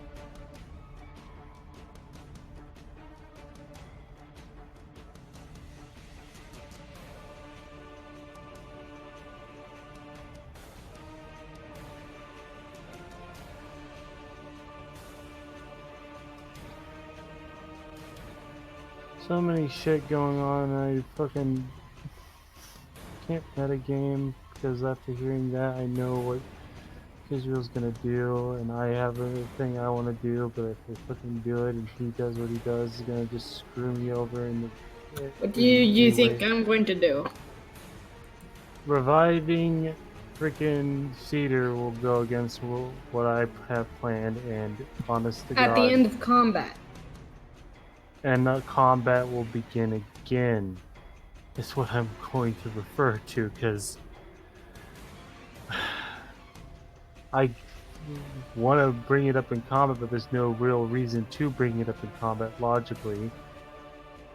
And odds are, I don't know how Ivy's standpoint will be this time around, but I don't know about the others, your guys as well, but the party will get split, so honestly, too many conflicting emotions. I don't know what to fucking do. All I'm fucking gonna end up doing is doing what I know Vashtar will do, and that's seize an opportunity. And I'm going to move 35 feet, Misty Step 30 feet further. That is a total of 65 feet to close in to both the fucking Gruund and the Broodmother. And I am going to, unfortunately, I can't cast Burning Hands how I fucking want to, still too fucking far away. But I will cast Magic Missile, splitting the missiles. 2 to Gruund and 1 to the Broodmother.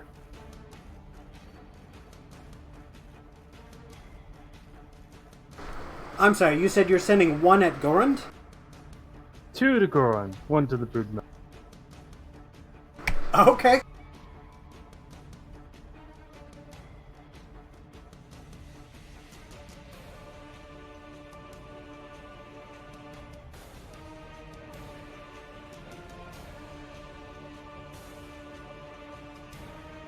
Goron takes 10, the Broodmother takes 5.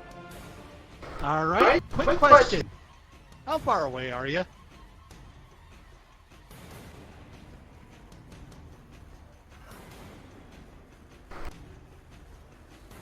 Five feet, if I remember correctly.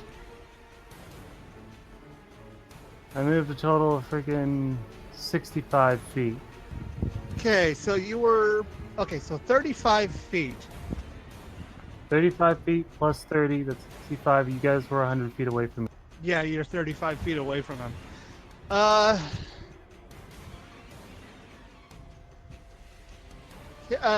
He sees that as he will definitely see that as a sign of dishonor, and well, and he will retaliate. Hellish rebuke.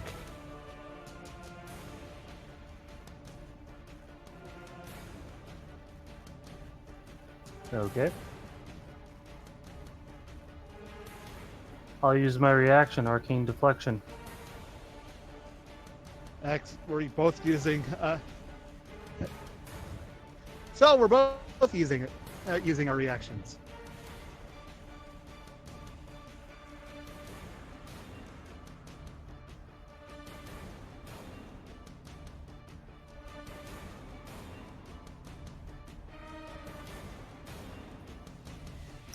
Actually, what is your... I might not even need it. Nope, I don't.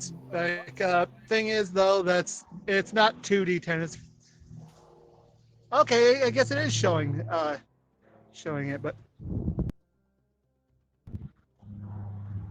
but okay, but yeah. So he takes a total of 3.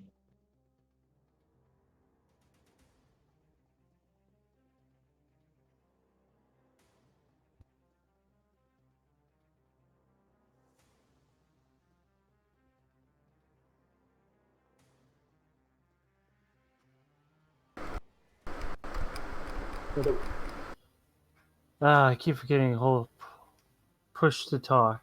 But before I end my turn, I will shout everything I know about Goron and his axe. I did roll high enough to know exactly what it is, and how he is a heretic, and how he publicly announced to Fotismos in front of the party that he plans to take him down. Well, Fotismos down.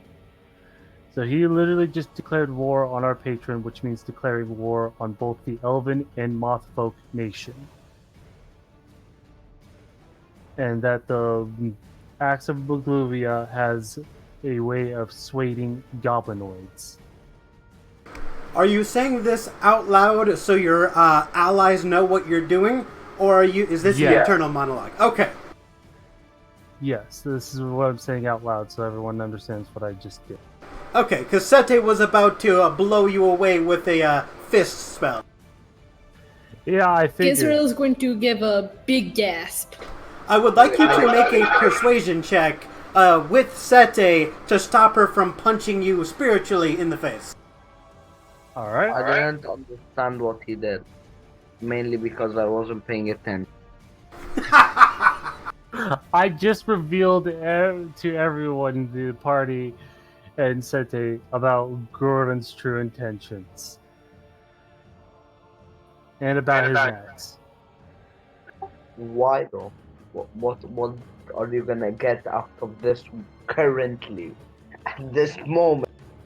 We have only the Broodmother left, and with Cedar down, the biggest threat is gone, and all that's left is Goron, and we outnumber him. And by revealing everything about him, I've essentially just revealed that he's a heretic, that he plans to start a war between the Mothfolk and the Elven Kingdom. So instead of waiting for a war to happen, we can nip this war in the bud, right here and now. Just for reference, the Yokel is still alive. Well, Yeah, nowadays the fight's not over yet, so you're deciding to do the whole I betrayal take. card. No, I'm Yeah, taking that's an what I don't initiative, a understand. strategical initiative. I already. Priority to We. kill it first. Vashtar, make a persuasion check. Yeah, that's a 3. Do you end your turn? Yes. Yeah, and I'll see how this all goes. So Ivy's gonna not. All right. So as you end your turn, Vashtar, it is Sete's turn, and she points an angry finger at you, and she goes, "Liar! Traitor! Take this fist!" And she throws a spiritual weapon style fist at your face. Alright. Does a 14 hit your armor class? Nope. Thank God for mage armor.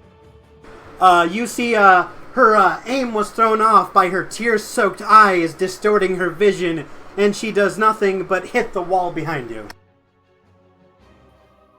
Vashar's just gonna look at Sete going, "You're blind to the truth."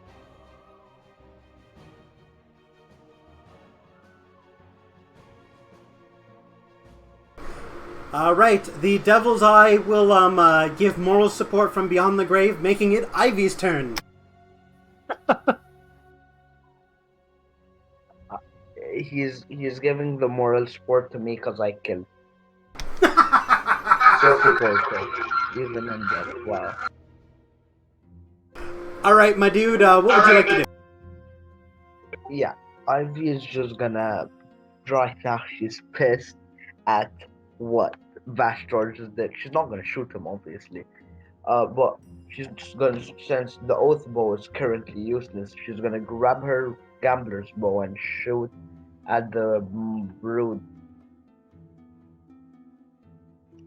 Uh, and when she's doing that, she's gonna look at Vashtor and Sete, and she's just gonna tell them to knock it off, cause it's not the place nor the. That's definitely gonna hit.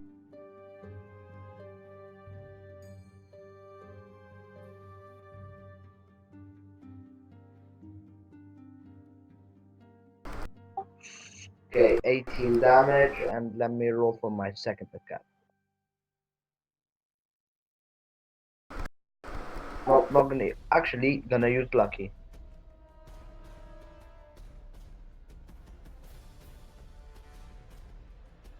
Does that hit? A 14 does not hit.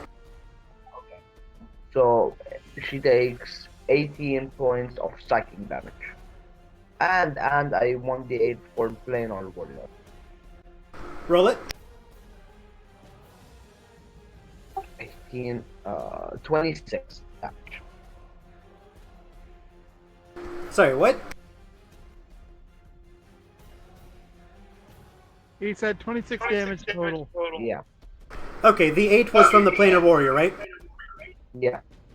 And again, she's gonna tell Vashtor, if you wanna truly stop Goron, we can do it after we get rid of the biggest threat here. And she's gonna end her turn. You see that after you hit the Drow Priestess of Lolth, the infamous Broodmother in the chest with an arrow, you nicked her lung, and she starts to wheeze. She gets weak. She hunches over, and she looks like she is at death's door. You were saying, I see Goron as the biggest threat currently. Impossible!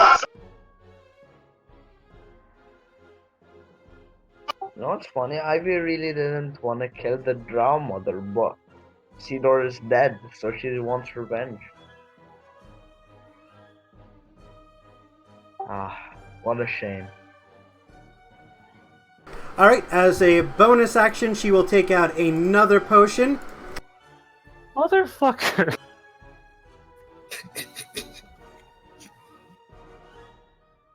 Why did you think we found the chest full of them? She's probably fucking chugging them like it's alcohol. Actually, I'm going to give that to you. That is, you are relatively confident that is 100% accurate.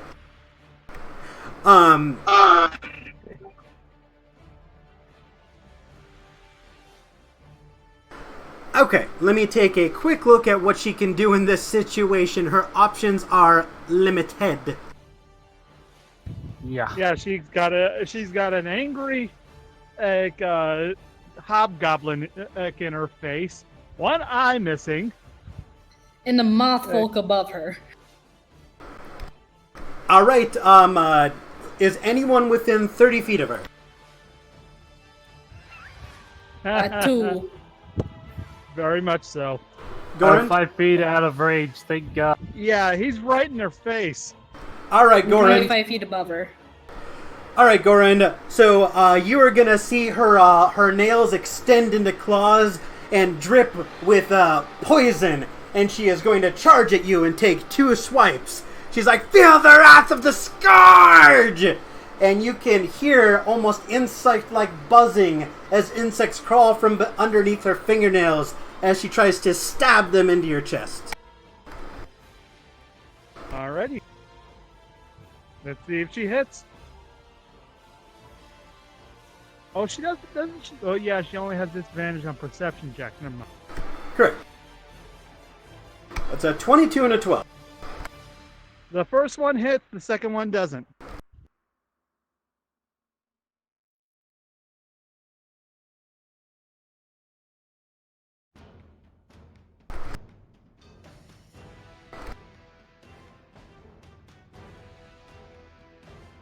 Make a Constitution saving throw against poison, please.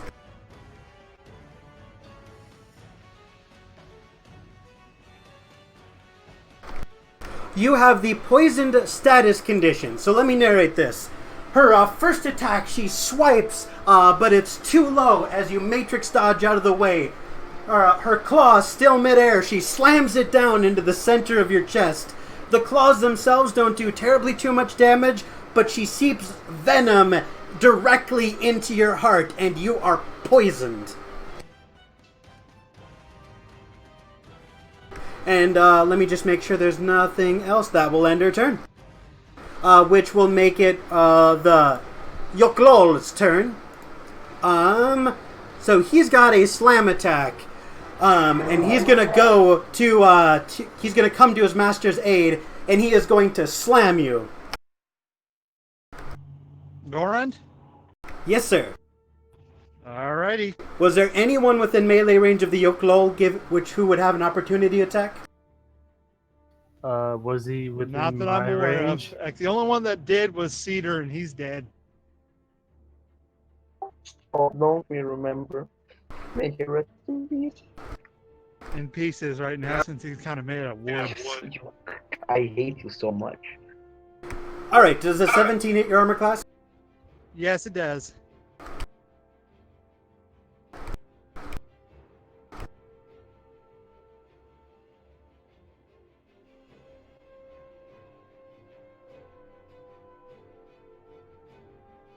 Alright, you take a small amount of bludgeoning damage from the actual whip of his tentacles, but it opens up a layer of skin which poison seeps into, and you take much more poison damage than you do from the actual whipping motion.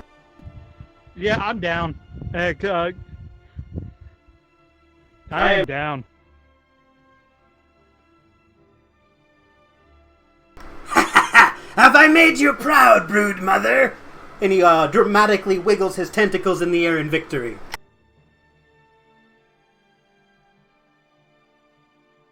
That will end his turn, which is going to make it Genuvia's turn.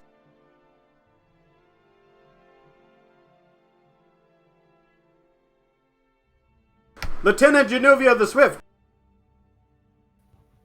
Swifty boy! Taylor Swift.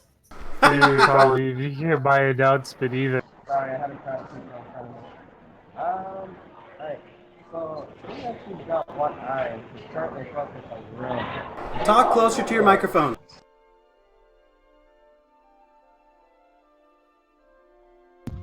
Yeah, we can barely hear you.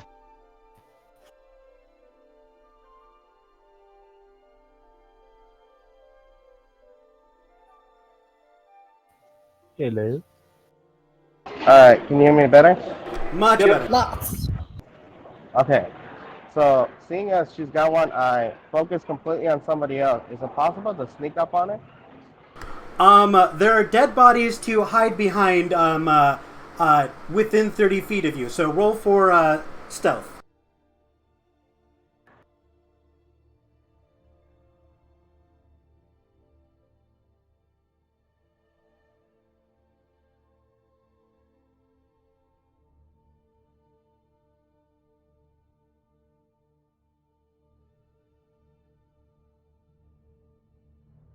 You are confident you have not sneaked whatsoever, as your entire butt is sticking out from behind the pile of bodies.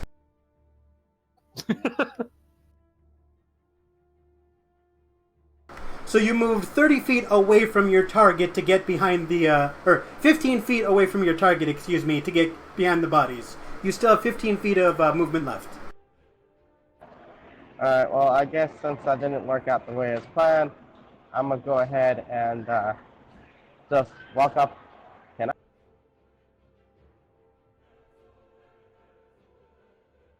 You're gonna what? I moved 15 feet away? Yes. Like 15 So now feet to the right. 45 feet away? Right.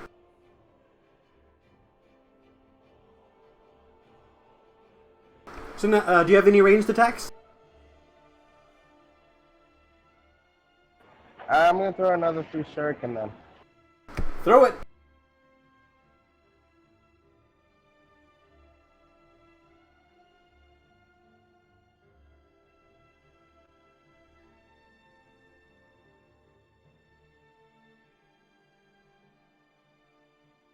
The drow broodmother smacks away the shuriken with the first 2 shuriken with her claws, but the third one gets through. As she crossed her arms to deflect them, the third one goes between her arms and into her chest. You cleaved her cleavage, so to speak. Why? Why is it? Roll damage.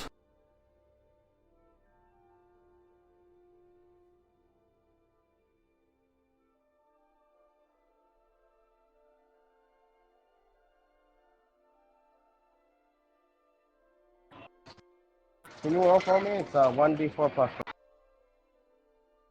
1d4 plus what? 4.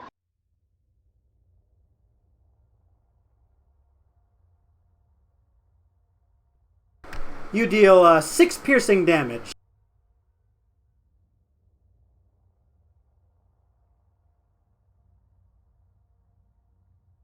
All right. So as you pierce the drow mother's sternum, it bleeds a lot more than you would expect it to do. She's already exhausted. She's looking woozy from all of the blood loss. She is not looking great.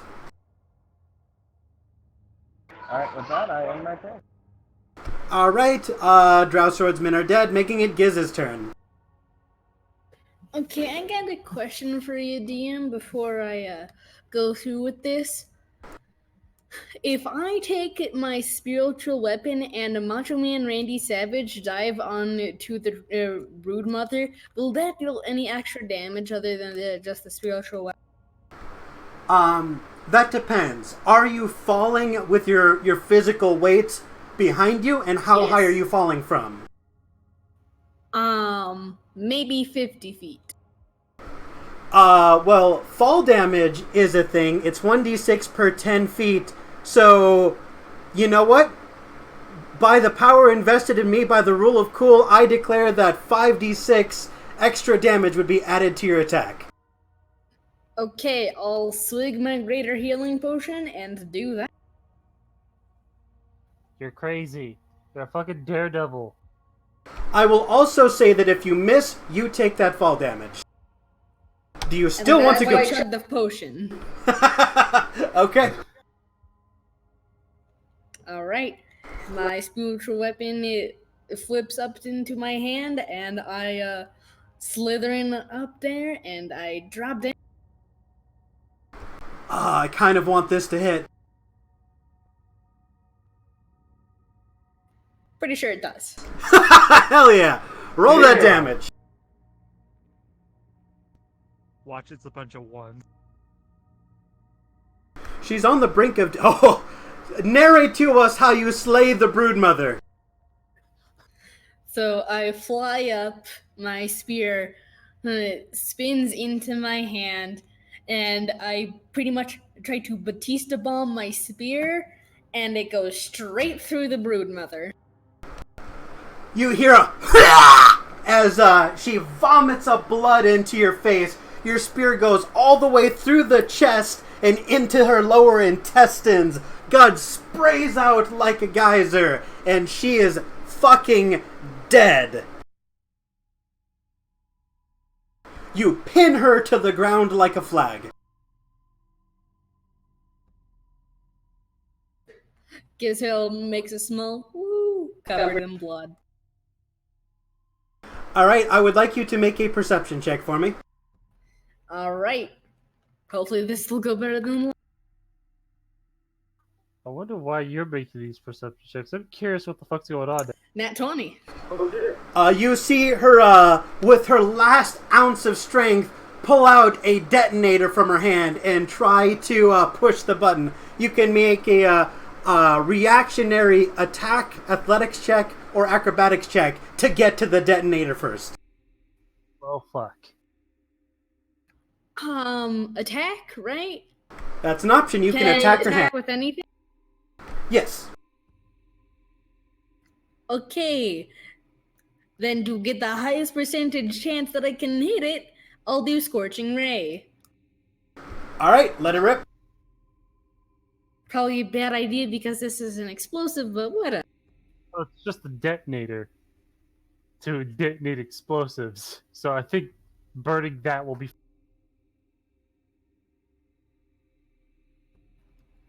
Oof, 13s. Alright. Do.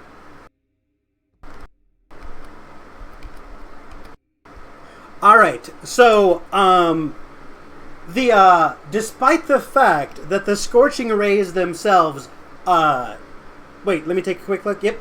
So the one misses by a mile, the other two, they don't technically hit, but the radiant heat from the scorching rays causes the detonator to spark and crackle. You do not know if it's disabled. She presses the button, and nothing happens. The last of her life fades away. Her eyes go dark. You are out of combat.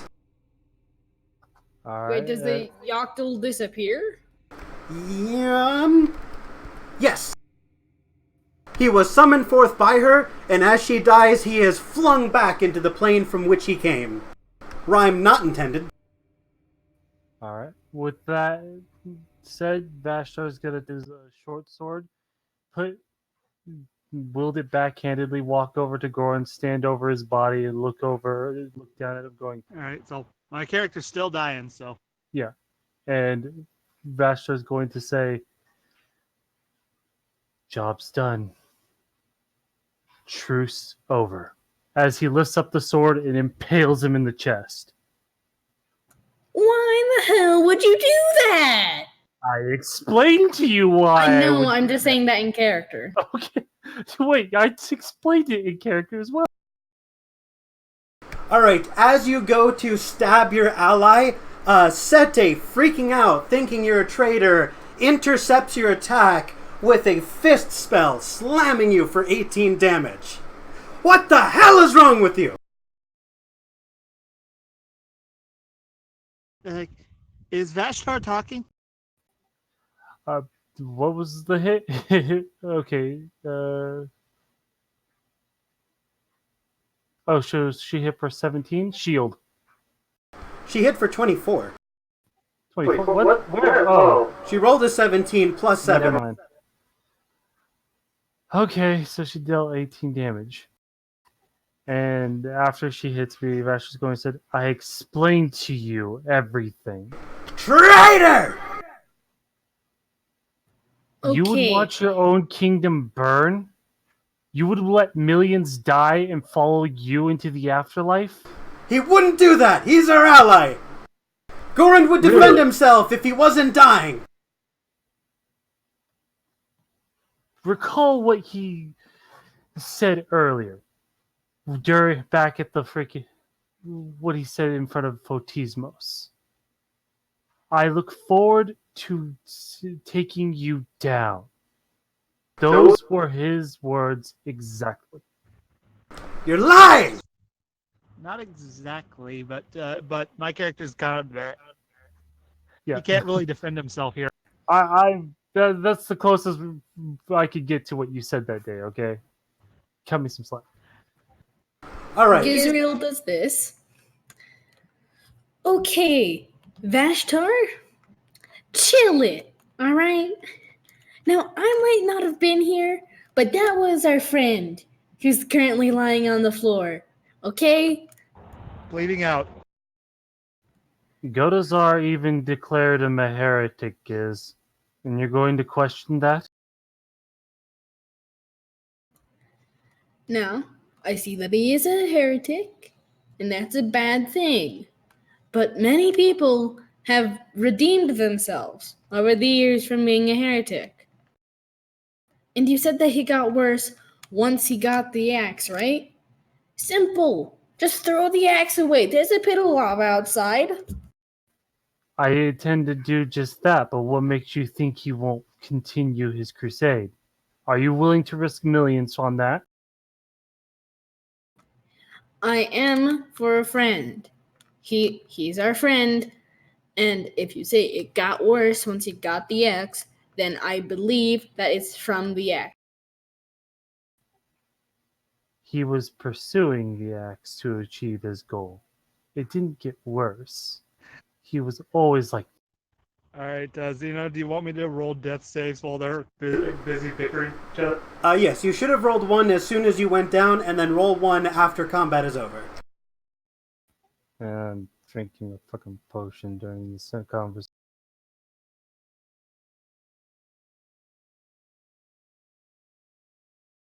Alright, so you guys can see that Gorund is fading fast. Okay, so Vashar, I'm going to go over to Gorund real quick and help him get back to better health. Not I'm- before I get the axe. If you're so Okay. keen on doing Grab the axe then. Sete picks up the axe and holds it against Vashtar. Are you fucking kidding Alright, me? Sete, is it okay if you go outside through your incorporealness and throw the axe into the lava? Oh wait, you're connected to it, right? Yes, she is, That might be an issue. If I throw this axe into the lava and destroy it, I will more than likely be dispelled and go into the afterlife. And is that such a bad thing? I don't want to meet Gorund when I go there. That will be his decision to make in his own time. If Gizrael is so keen and if everyone else is so keen on seeing him live, I only want the axe gone. Something like that should not even exist in this world. Make a persuasion check. It's gonna fail, odds are. No, my luck. I feel like you want this to happen, Zeno.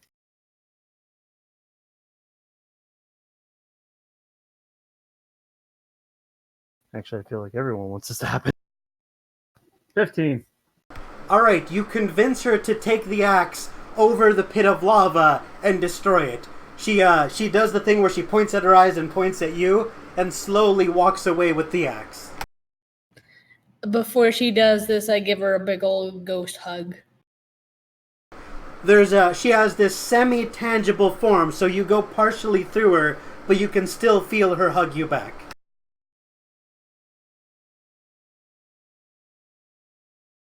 Okay, now I'm going to cast Cure Wounds on Gorand so he doesn't die. Absolutely. Gorand, you're back. All right, how much health do I get back? Watch 10. this turn into a fucking fight. Okay, 10. All right, I get up. I got well. And first thing he does, he summons back his axe. Got It thrown fell into to the lava. lava before you could even She was get up slowly and walking away. So as you command your axe, not only does the axe come back, but the sete bound to the axe also is summoned back to you. Like, Goran then takes out his potion, and he drinks it. Before you do that, I kick you. You can make an athletics or an acrobatics check to thwart him. And I would like Goran to contest it with a check of his own. 21. Oh, And I'm gonna cast magic missile because fuck you. I want to auto aim. I'm kicking you in the balls. No, me, Vashtar, not Gor. Oh, sorry, right. I got your voices confused, sorry. That All right. happens a lot, apparently. alright. Goran, you try to stop the incoming foot, but you are too slow and that foot is firmly planted in your testicles. He somehow becomes a soprano for a few seconds. Followed by 10 damage of magic missile that does not hit. Alright, you are restored for 10 and immediately drop for 10. It is, and that is lethal damage. Make a death save. Hold on 1 second. Can I stab him with the venom dagger? So we still got venom in it? Stab who? The one they're trying to kill right now. You're We just explained why we're killing him. I forgot his name. Is it Goran? Yeah, Goran. you stabbed Goran? Yep. Oh, Alright, if you attack, okay, roll with advantage, because he is prone and dying. It's an automatic hit. Wow. It's actually an automatic hit if I'm dying. Okay, I believe that counts as 2 failed death saves.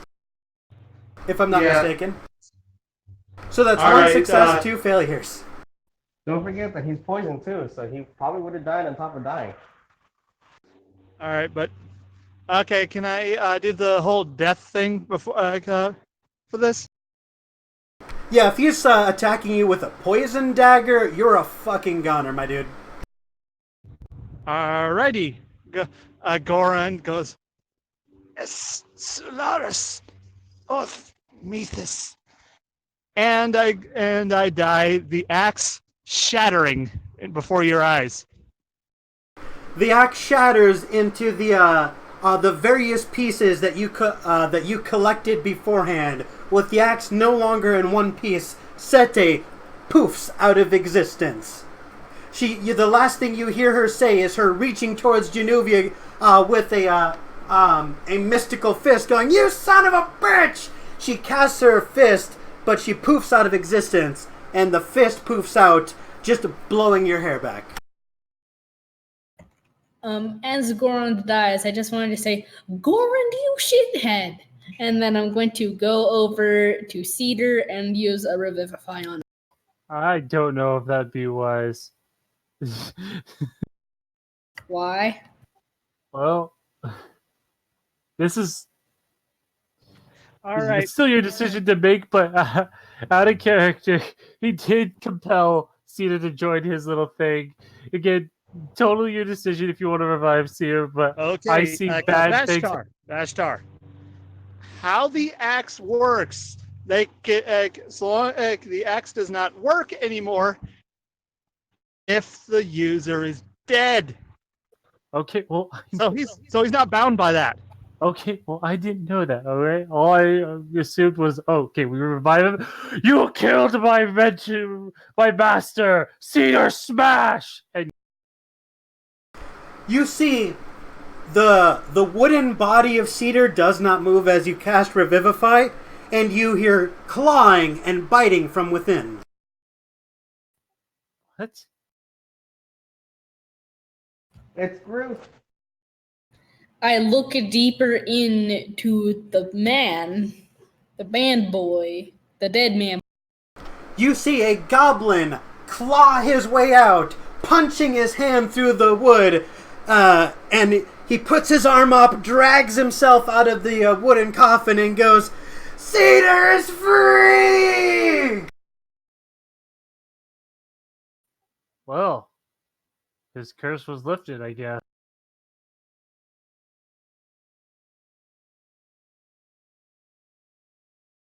Does anyone speak goblin? Yup. Well, the dead one does. You can hear him say some random things in goblinish, which none of you understand, but he does appear to be ecstatic. Ivy does, but he deafened himself and muted. Alright, Cedar, freed from his wooden prison, is going to go to Gizrael, who revived him, and bow down and say, "Cedar owe you a life debt."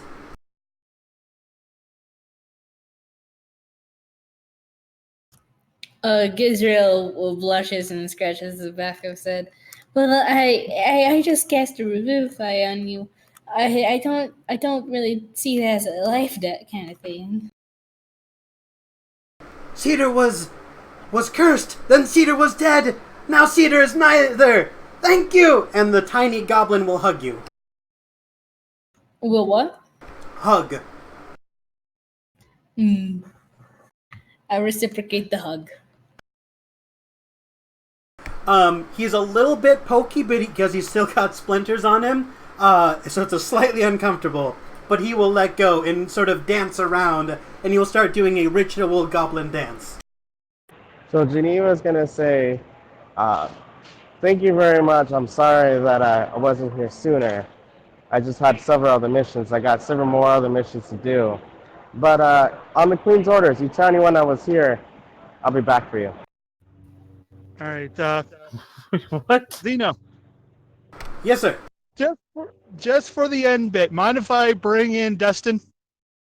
Sure. All right, you hear very faintly, "Tally ho!" Oh, God.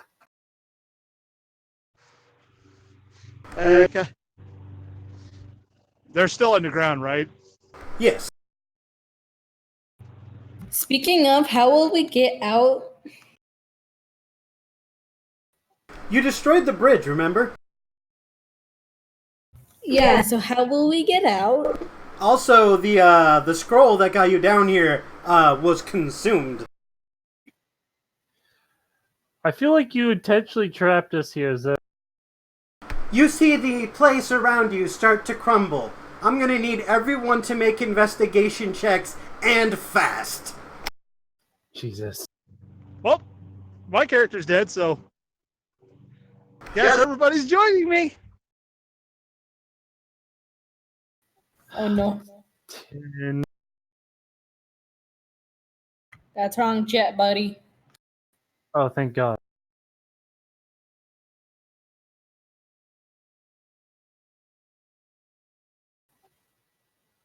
Wait. Can we not just follow fucking Lieutenant Swift because he just bamped out? Lieutenant Swift is gone and didn't tell you where the exit is, which is why you're rolling for investigation. Because he got here somehow. Which isn't gonna help us very much. And Ivy's like, I'm gonna add him.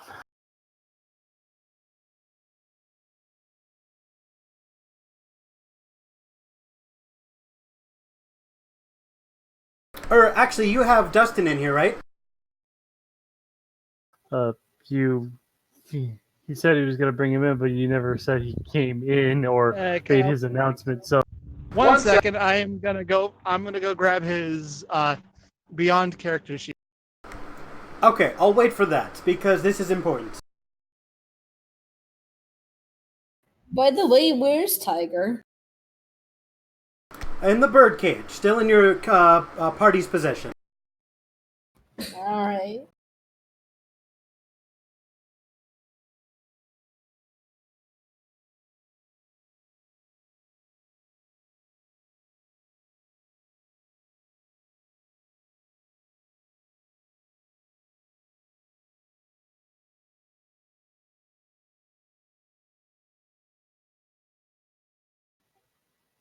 Alright. All right, he's Dustin. in. Dustin, as you are walking down a long, thin, narrow tunnel, you pass by Lieutenant Genuvia the Swift. As she passes by you, she holds your head in and she says, "You did not see me. You understand me?" And then bolts past you. I say, what was that? Like, I head further on in. Wow. You slide through a 3-foot diameter hole, and you see that everyone is exhausted, bloody, and surrounded by the corpses of your enemies. And you see they all appear to be panicking. I say, what are you layabouts doing? Get out of here! We see him. You see him and then some. The word, any light in there is reflected off his armor. And all the reindeer loved him.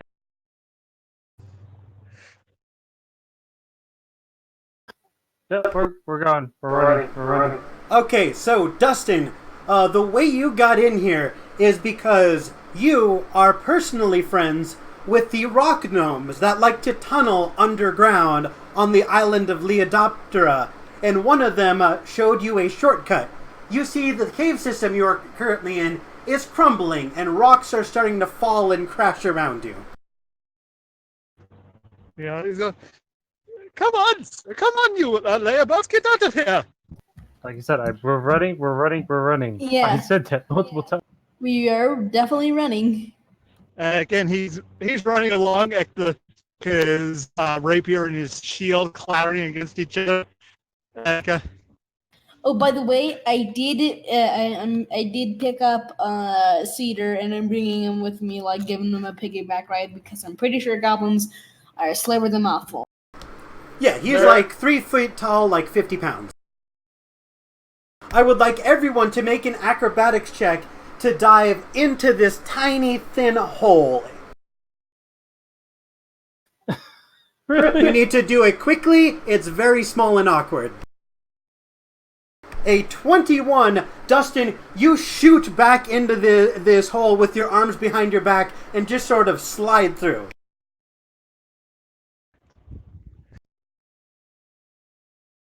So what shall I do with Ivy, because he can't seem to roll for himself?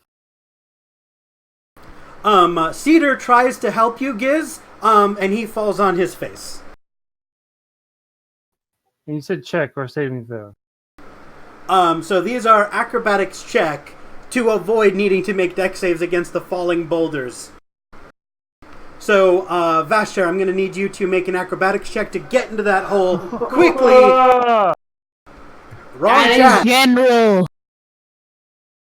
Okay.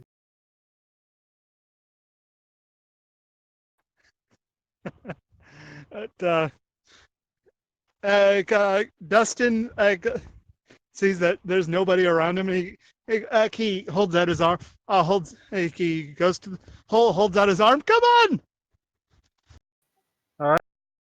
All right. So, Dustin, you were able to get in, but Gizrael, Cedar, and Vashtar do not make it in before rocks start to fall. I'd like you to make dex saves to dodge as rocks start to fall at high speeds. Thank God I didn't use arcane deflection because I didn't need Oh it. my goodness. The edge of a falling rock scrapes your back, Giz. Arcane deflection, I add a +4 to this. Alright, you are able to dive roll out of the way and hop into the very thin hole and start climbing up. Let me roll for Cedar.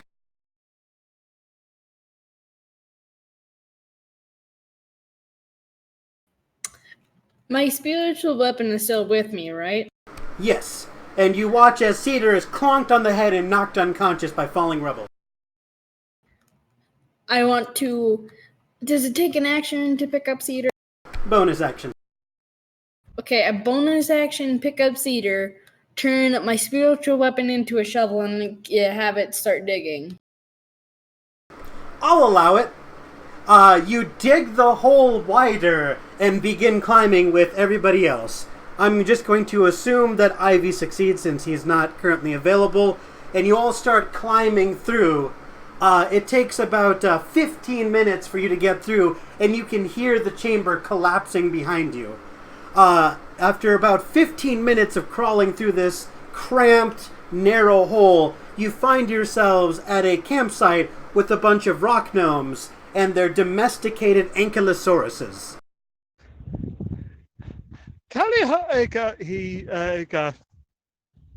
Dustin yells out to the rock gnomes, "Tally ho! Noble gnomes! Tally home, my friend. How are you? I am splendid and fabulous now. Where's Tiger? Did you lose anyone? Well, that's he does a head count. He does a head count of those that are there.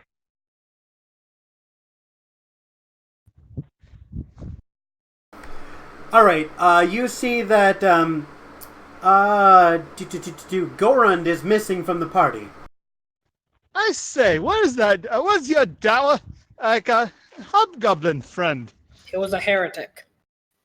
I proceed to explain everything to Dustin to save some time on. He gasps. So you managed to beat the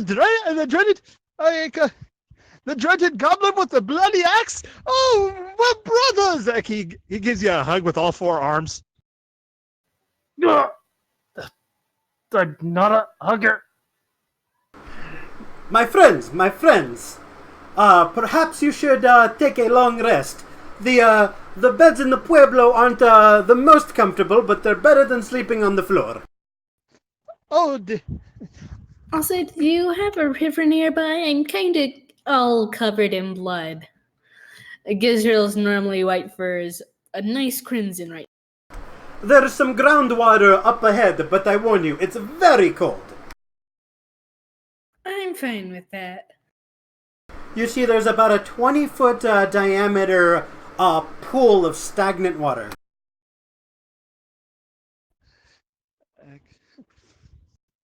It's not the cleanest, it's not the freshest, but it's better than being covered in blood.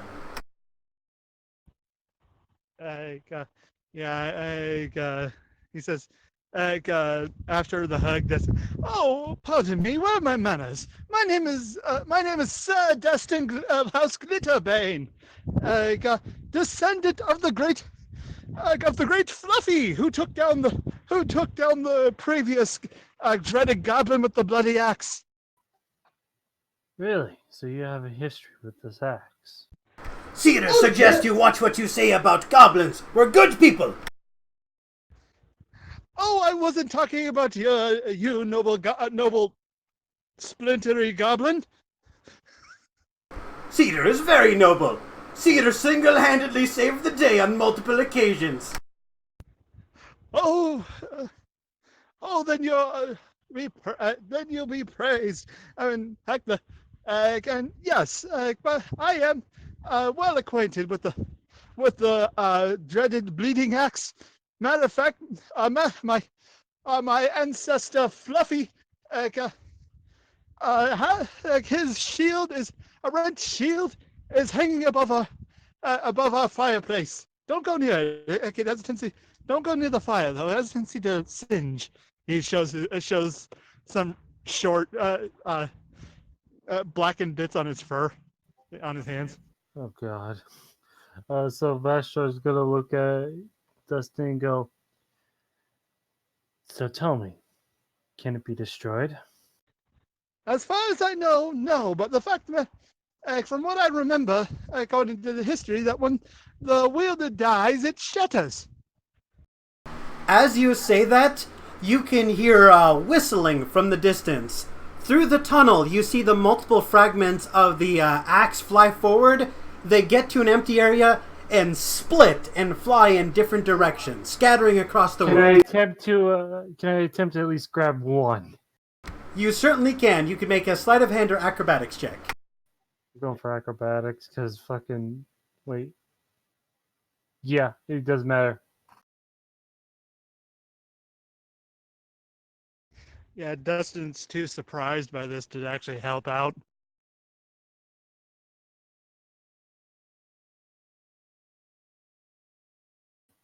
Dirty 20. All right, you catch the shaft in both hands, and you are pushed 15 feet sideways as it struggles against you, trying to fly off into the distance. You're not going anywhere. Oh, I say, good catch, Aka. So, I'm gonna say Larry. Vashtar. Good catch, Sir Vashtar. I'll take it. We'll put it among the collection of Sir Fluffy. Will it be safe and secure? Otherwise, because if not, I want to keep it locked up where no one will get it. Oh no! Uh, what will be the space there is? Oh, by the way, like, I am the liaison. Okay, You, quick you question. go, The male or female? you go robotic.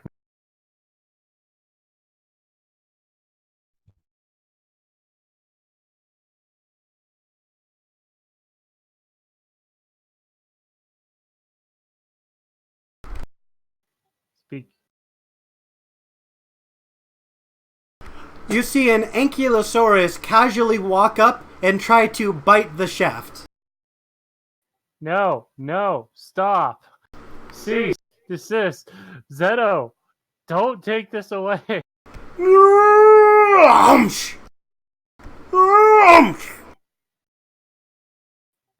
Like, oh, The rock gnome goes, hey, Spiky, off.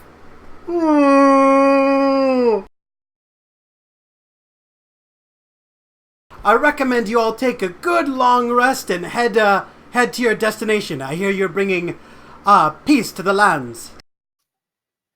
indeed we All are. right, can you guys hear me? Yes. Better. Yeah, sorry about that. My phone decided to boot me, and It took a effort and a half to actually get back. But anyway, where did it cut me off? Uh, you were going robotic throughout your whole thing, so yeah. Alrighty. Go. Oh, it will be safest. And oh, by the way, I'm the liaison of quick question. Zeno is the a leader of the Mothfolk, male or female? The Mothfolk Kingdom is is led by a queen. By her royal fuzziness, herself, It's Queen Mori is her name. Queen Mori. I'm aware. So, if you're so sure it'll be safe with you, I'll hand this shaft over to you and I'll seek the other pieces on my own time. Alrighty, but until we get but first, where is little Tiger? Bashar looks over to Gizrael. Gizrael opens a sack and pulls out the cage with Tiger in it. Tiger is at the back of his cage shaking with fear, but otherwise unharmed. Dustin goes, oh, there's little Tiger. He goes over and he pulls out a rose, and he holds it out for into the cage for Tiger to take. Tiger is going to flutter on over and immediately start munching on the rose. Oh, there's a good Tiger, and he lovingly pets Tiger. It makes a strange cooing sound. It appears to know you and love you. Oh, it is good to see little Tiger safe. Now the fact of the matter is,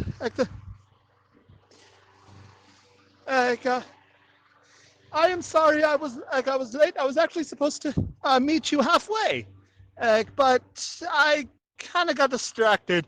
Like, flashback. He was actually chasing a Firefly. Oh dear God. Ah, yes. Moth will have a love for other flying things. That's They're very bright and shiny. Bastards is gonna like, well, honestly, your timing couldn't have been perfect. We would have been doomed without you. Well, I aim to be although the fact of the matter is, I wish I was there. He pulls out his rapier. I am. I take after my ancestor Fluffy. I am a wondrous fighter. Of the order of the mirrors. Order of mirrors. And he does little, uh, basically fencing moves. All right, the rock gnome will escort you all to a pueblo and be like, "Enjoy your slumber, good men. I hope to see you succeed on your mission." Tally ho! All right, you all take a long rest, since unless you guys seriously fuck up, we won't be getting in combat. There's no level up. And you all head out through a shortcut in the rock gnome tunnels directly to Mount Lumina. And you are there in no time flat. Nice. So, as you all walk into town, it is actually nighttime, and you can see a very creepy figure awaiting your arrival near the gate. Fuck. Perception check?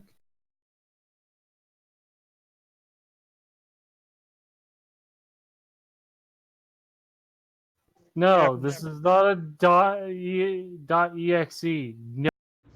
All right, I'm doing a perception check myself. Absolutely. I'll just smile and wave. She will. Fucking damn it. She will wave back at you, curling her fingers eerily as she does so. Dustin, with a 16, you recognize Agrippina. She is a member of the Royal Guard, and she has a penchant for the Gothic. Oh, Agrippina, why don't you stop frightening honored guests? They're bringing Tiger, and he goes over to grab the cage and holds it up. All right, you see Agrippina disappear in a shadowy flash. She reappears holding the cage. Tiger nearly shits himself at the sudden appearance. She's like, "Good, we have the insect. The queen will be pleased." Come on, no. This is their mission. You know how elves are. He basically he's gonna drag Elatina. I want to do an insight check on this. Absolutely.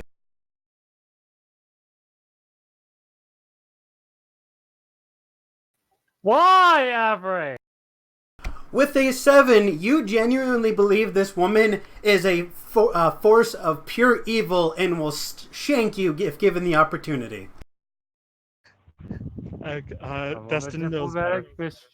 I want a diplomatic mission. I want a diplomatic mission. I want a diplomatic mission. I want a diplomatic mission. That's all Vessel's going to say, dude. She will vanish in a flash, reappear behind you with her clawed hands on your shoulder, and she will whisper into your ear, "It's so good to meet new people."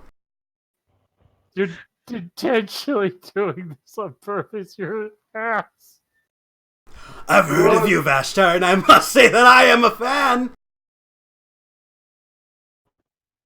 You're making this creepy, and Vashtar's not normally afraid, but I'm going to do a wisdom saving throw for this. See if whether or not he pisses himself.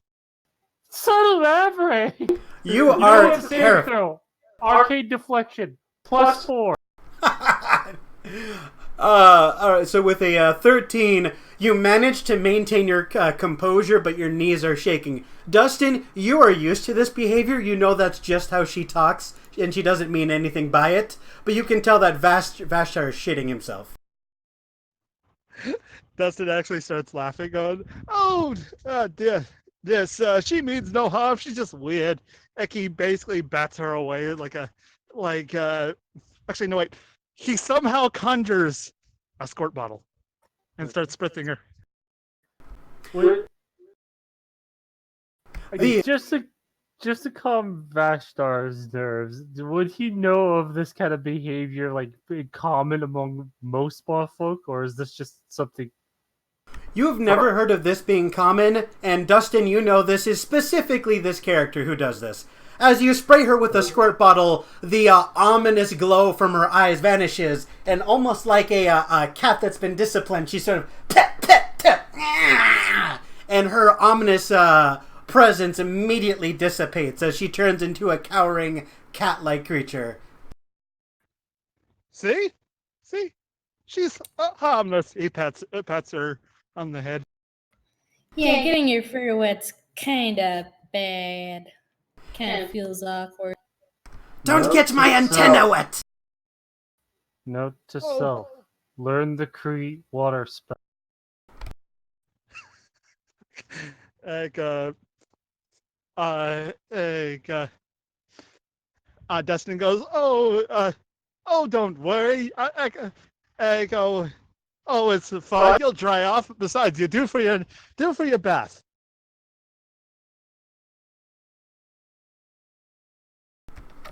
All right, Dustin, you see another member of the Royal Guard swoop on by to meet you. You recognize Detricia, the rapier-wielding Valor Bard, and she dramatically flourishes her rapier. You can hear almost Latin-style like clapping instruments behind her, and she goes, "It's good to see you again." Tally ho! Now, let's go to our to her royal fuzziness to get to give her to get Tiger back.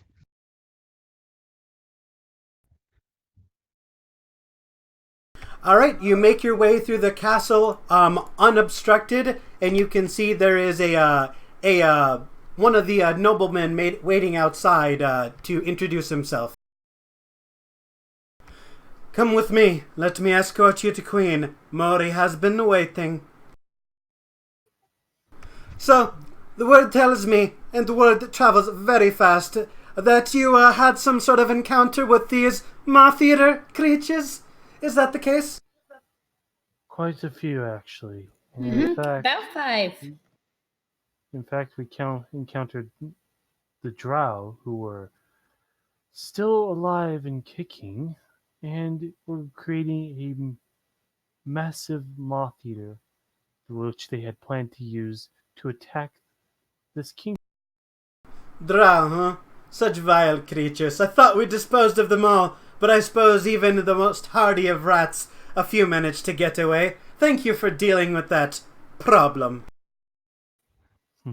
Dustin actually gives him a smack. What? I'm being honest. I personally remember back in my back before I became liaison that I've known some rather noble drow. Remember Shoopy? I suppose. And if we're being honest, all life deserves a chance to live. And despite the fact that the Drow have done some evil intentions, as Dustin has pointed out, there have been some good ones. No. What? Kyle. Now. Let's go. Let's make sure that Tiger gets back to Mori. As you walk inside the castle, you pass by the kitchen, and you can see the chef hard at work making a delicious smelling honey and clover stew. Dustin inhales, going. Looks like another wondrous meal. You're doing wonderful, Cookie. Thank you, thank you. I'm working so hard. I hope you all enjoyed the meal. It'll be ready in 5 minutes, sweeties. Make sure to have a small bowl for Tiger. Of course. I could never forget Tiger. Oh, you must let me see him. He's such a sweetheart. He turns and he shows the cage with Tiger in it. She's going to carefully ladle feed Tiger, who is going to slurp the entire ladleful of honey clover stew. Oh, he's so sweet. You see the princess rush up, wave hiding behind the door. She'd be like, "Are you here to see mommy?" Her name is Wave. No. Her name is Silky, but she's waving at you from around the corner, being, "Mommy's over here." Oh, hello, Mistress Silky. How are your studies going? I'm not great. Reading is hard. There's too many words. Oh, don't worry. Heck, the words are only frightening for the first 5 years. That's too many years. It goes by quickly.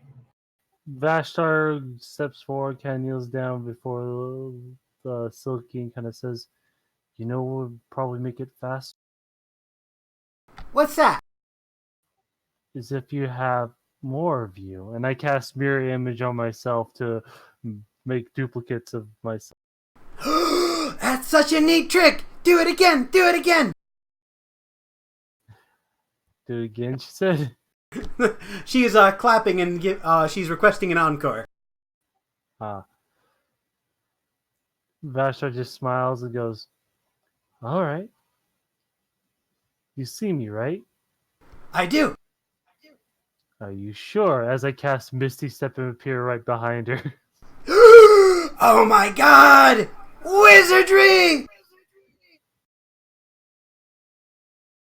So she is going to giggle, grab the party members by the hands, and take you to the glorious Queen Mori. As you enter the room, trumpets blare, and she is just ethereally, almost as if she is a specter gently floating through the air.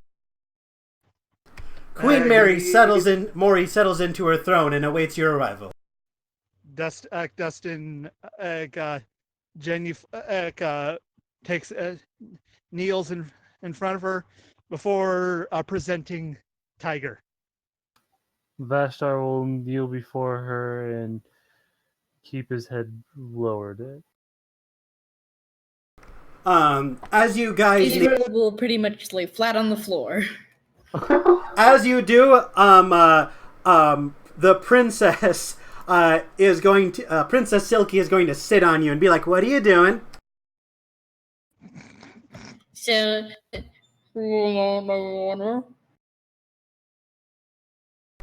as you attempt to stand up, you have to carry her weight. She's actually very lightweight. Despite being like 3 feet tall, she weighs like maybe 10 pounds. Jesus. So nothing.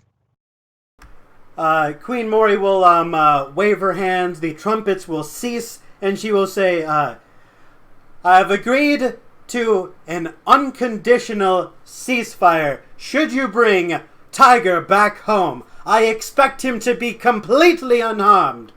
Bring him forth, or bring war upon your kingdom. No. Dustin stands up, and and with the cage raised for Tiger, he hands it to one of the guardsmen, the first one that'll take it, so that they can do their job.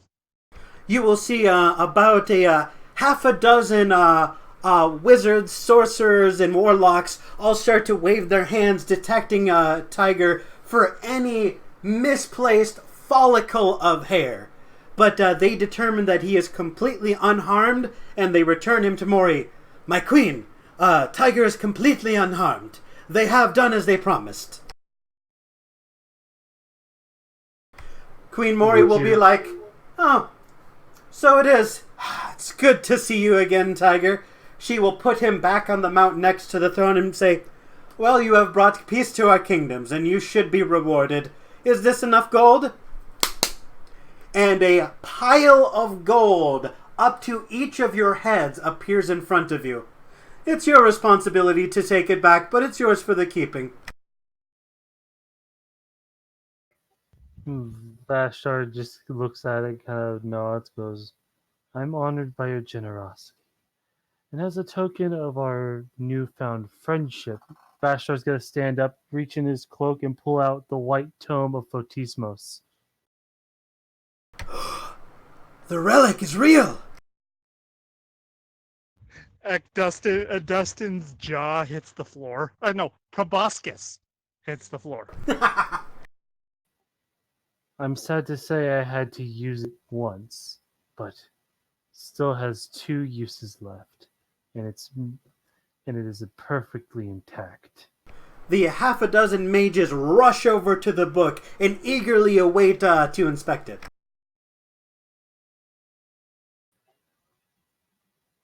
I keep it from all of them and just hand it to the princess herself. The 6 of them crowd around you like children surrounding a teacher who brought pizza one day. They're just big, wide eyes staring up at you. You bring them to the queen. She goes, "It's authentic. It's real. A token of our Lord!" And she raises it above, and everyone in the room cheers. "Hero! Hero! Hero!" You are all grabbed by the nobleman and thrown into the air. Yeah, Dustin assists with this. Absolutely. So, as the sun rises on the Moth folk kingdom, our intrepid band of heroes has saved the day, dispatched all of the wretched moth eaters, and brought peace to the island. Does anyone want to do an epilogue? I do. I want, although here. I have to do 2 epilogues because of with my 2 characters. All right. I'll go for Dustin first. As he did little in this mission, he took the handle of a Maglubiet and he put it in his family's basically he put it above the mantelpiece, right behind the shield that stopped it. Nice. Still occasionally Dustin occasionally burns his fingers on the fire. Gorund, even though he failed in his mission to bring the goblinoid host, he finds himself. One second. He finds himself in the I think it's called the 9 Hells, or basically where Maglubiet resides, and he stands before him, and he kneels. His own the axe of Maglubiet now gone, replaced with one that constantly drips blood. As you kneel before Lord Maglubiet, in his throne of skulls, he leans forth. He says, "Rise, loyal servant. Although you were slain this time, I shall grant you with more power than you can ever imagine. I have a task for you, if you should accept." I accept whatever. You honor me, my lord. Tell me, who must I behead in your name? In the plain of sand, there run wild unicorns, desert unicorns. I want you to slay them and bring me their horns, as they possess massive magical properties, the likes of which the residents have no idea. Kill and bring me the unicorns! And I need you to send me your character sheet. Export it and send it to me. Awesome! Okay, I will, definitely will.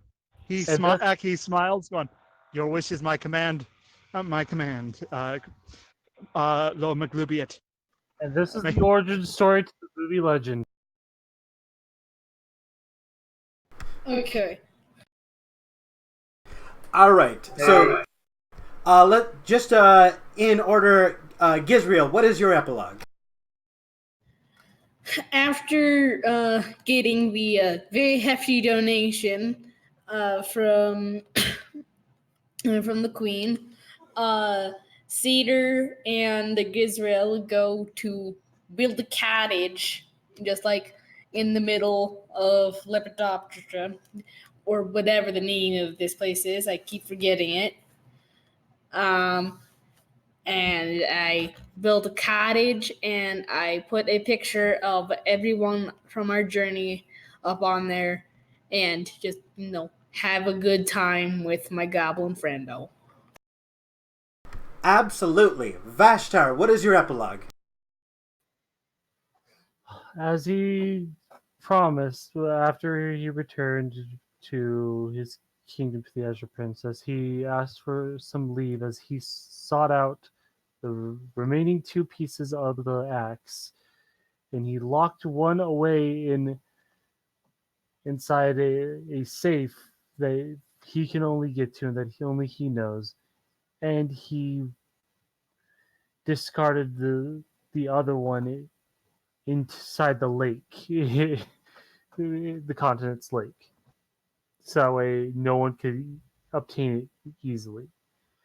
After which he went back and he started studying back in his library, and he snuffed Zalatar's plans for a fucking legion, and went on to tell the Azure Princess about everything he was told from Photismos and all his studies in the library, and possibly persuade a possible campaign to leave the continent to explore world lands beyond.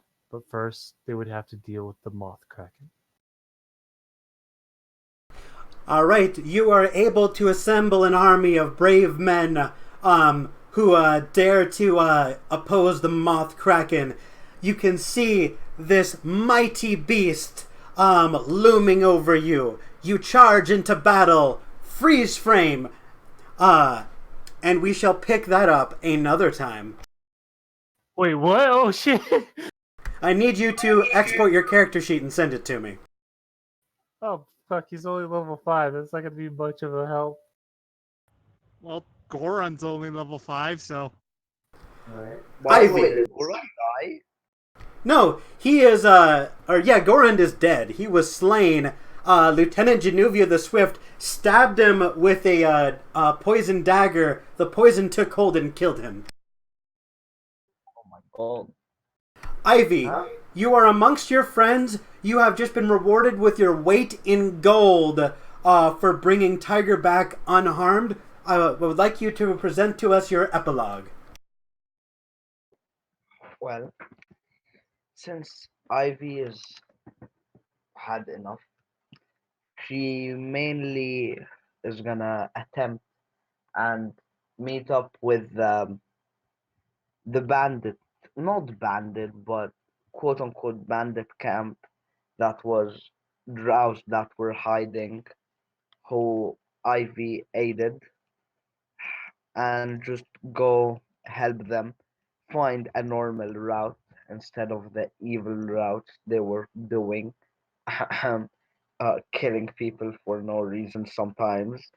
Uh, she's just gonna go chill with them, and yeah, she's just gonna attempt and make peace in the forest as she can, as much as she can. Nothing much to it. With the forest now liberated from the moth eaters, it is relatively easy to set up encampments and live a peaceful life amongst the trees and the wild animals. Is she able to find the quote unquote bandit group? Um, Make an investigation check with advantage. Yeah.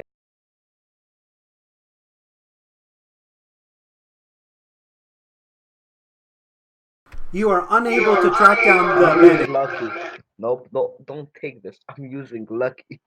Okay.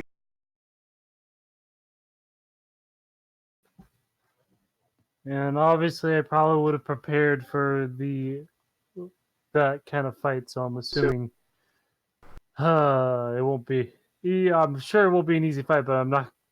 It won't be like a one-sided fight. I'm hoping at least. All right, you are able to find the bandit camp, Ivy.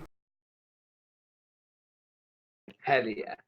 So she is mainly just gonna attempt and keep them alive, and since she doesn't really want the draw to extend, and she's always gonna attempt and make good relationship with the deep gnomes that she had met before, and just keep a nice ongoing kind of civilization in the forest with the deep gnomes. Absolutely. All right. And that ends this chapter on the Moth Folk Kingdom. And you are all off the air.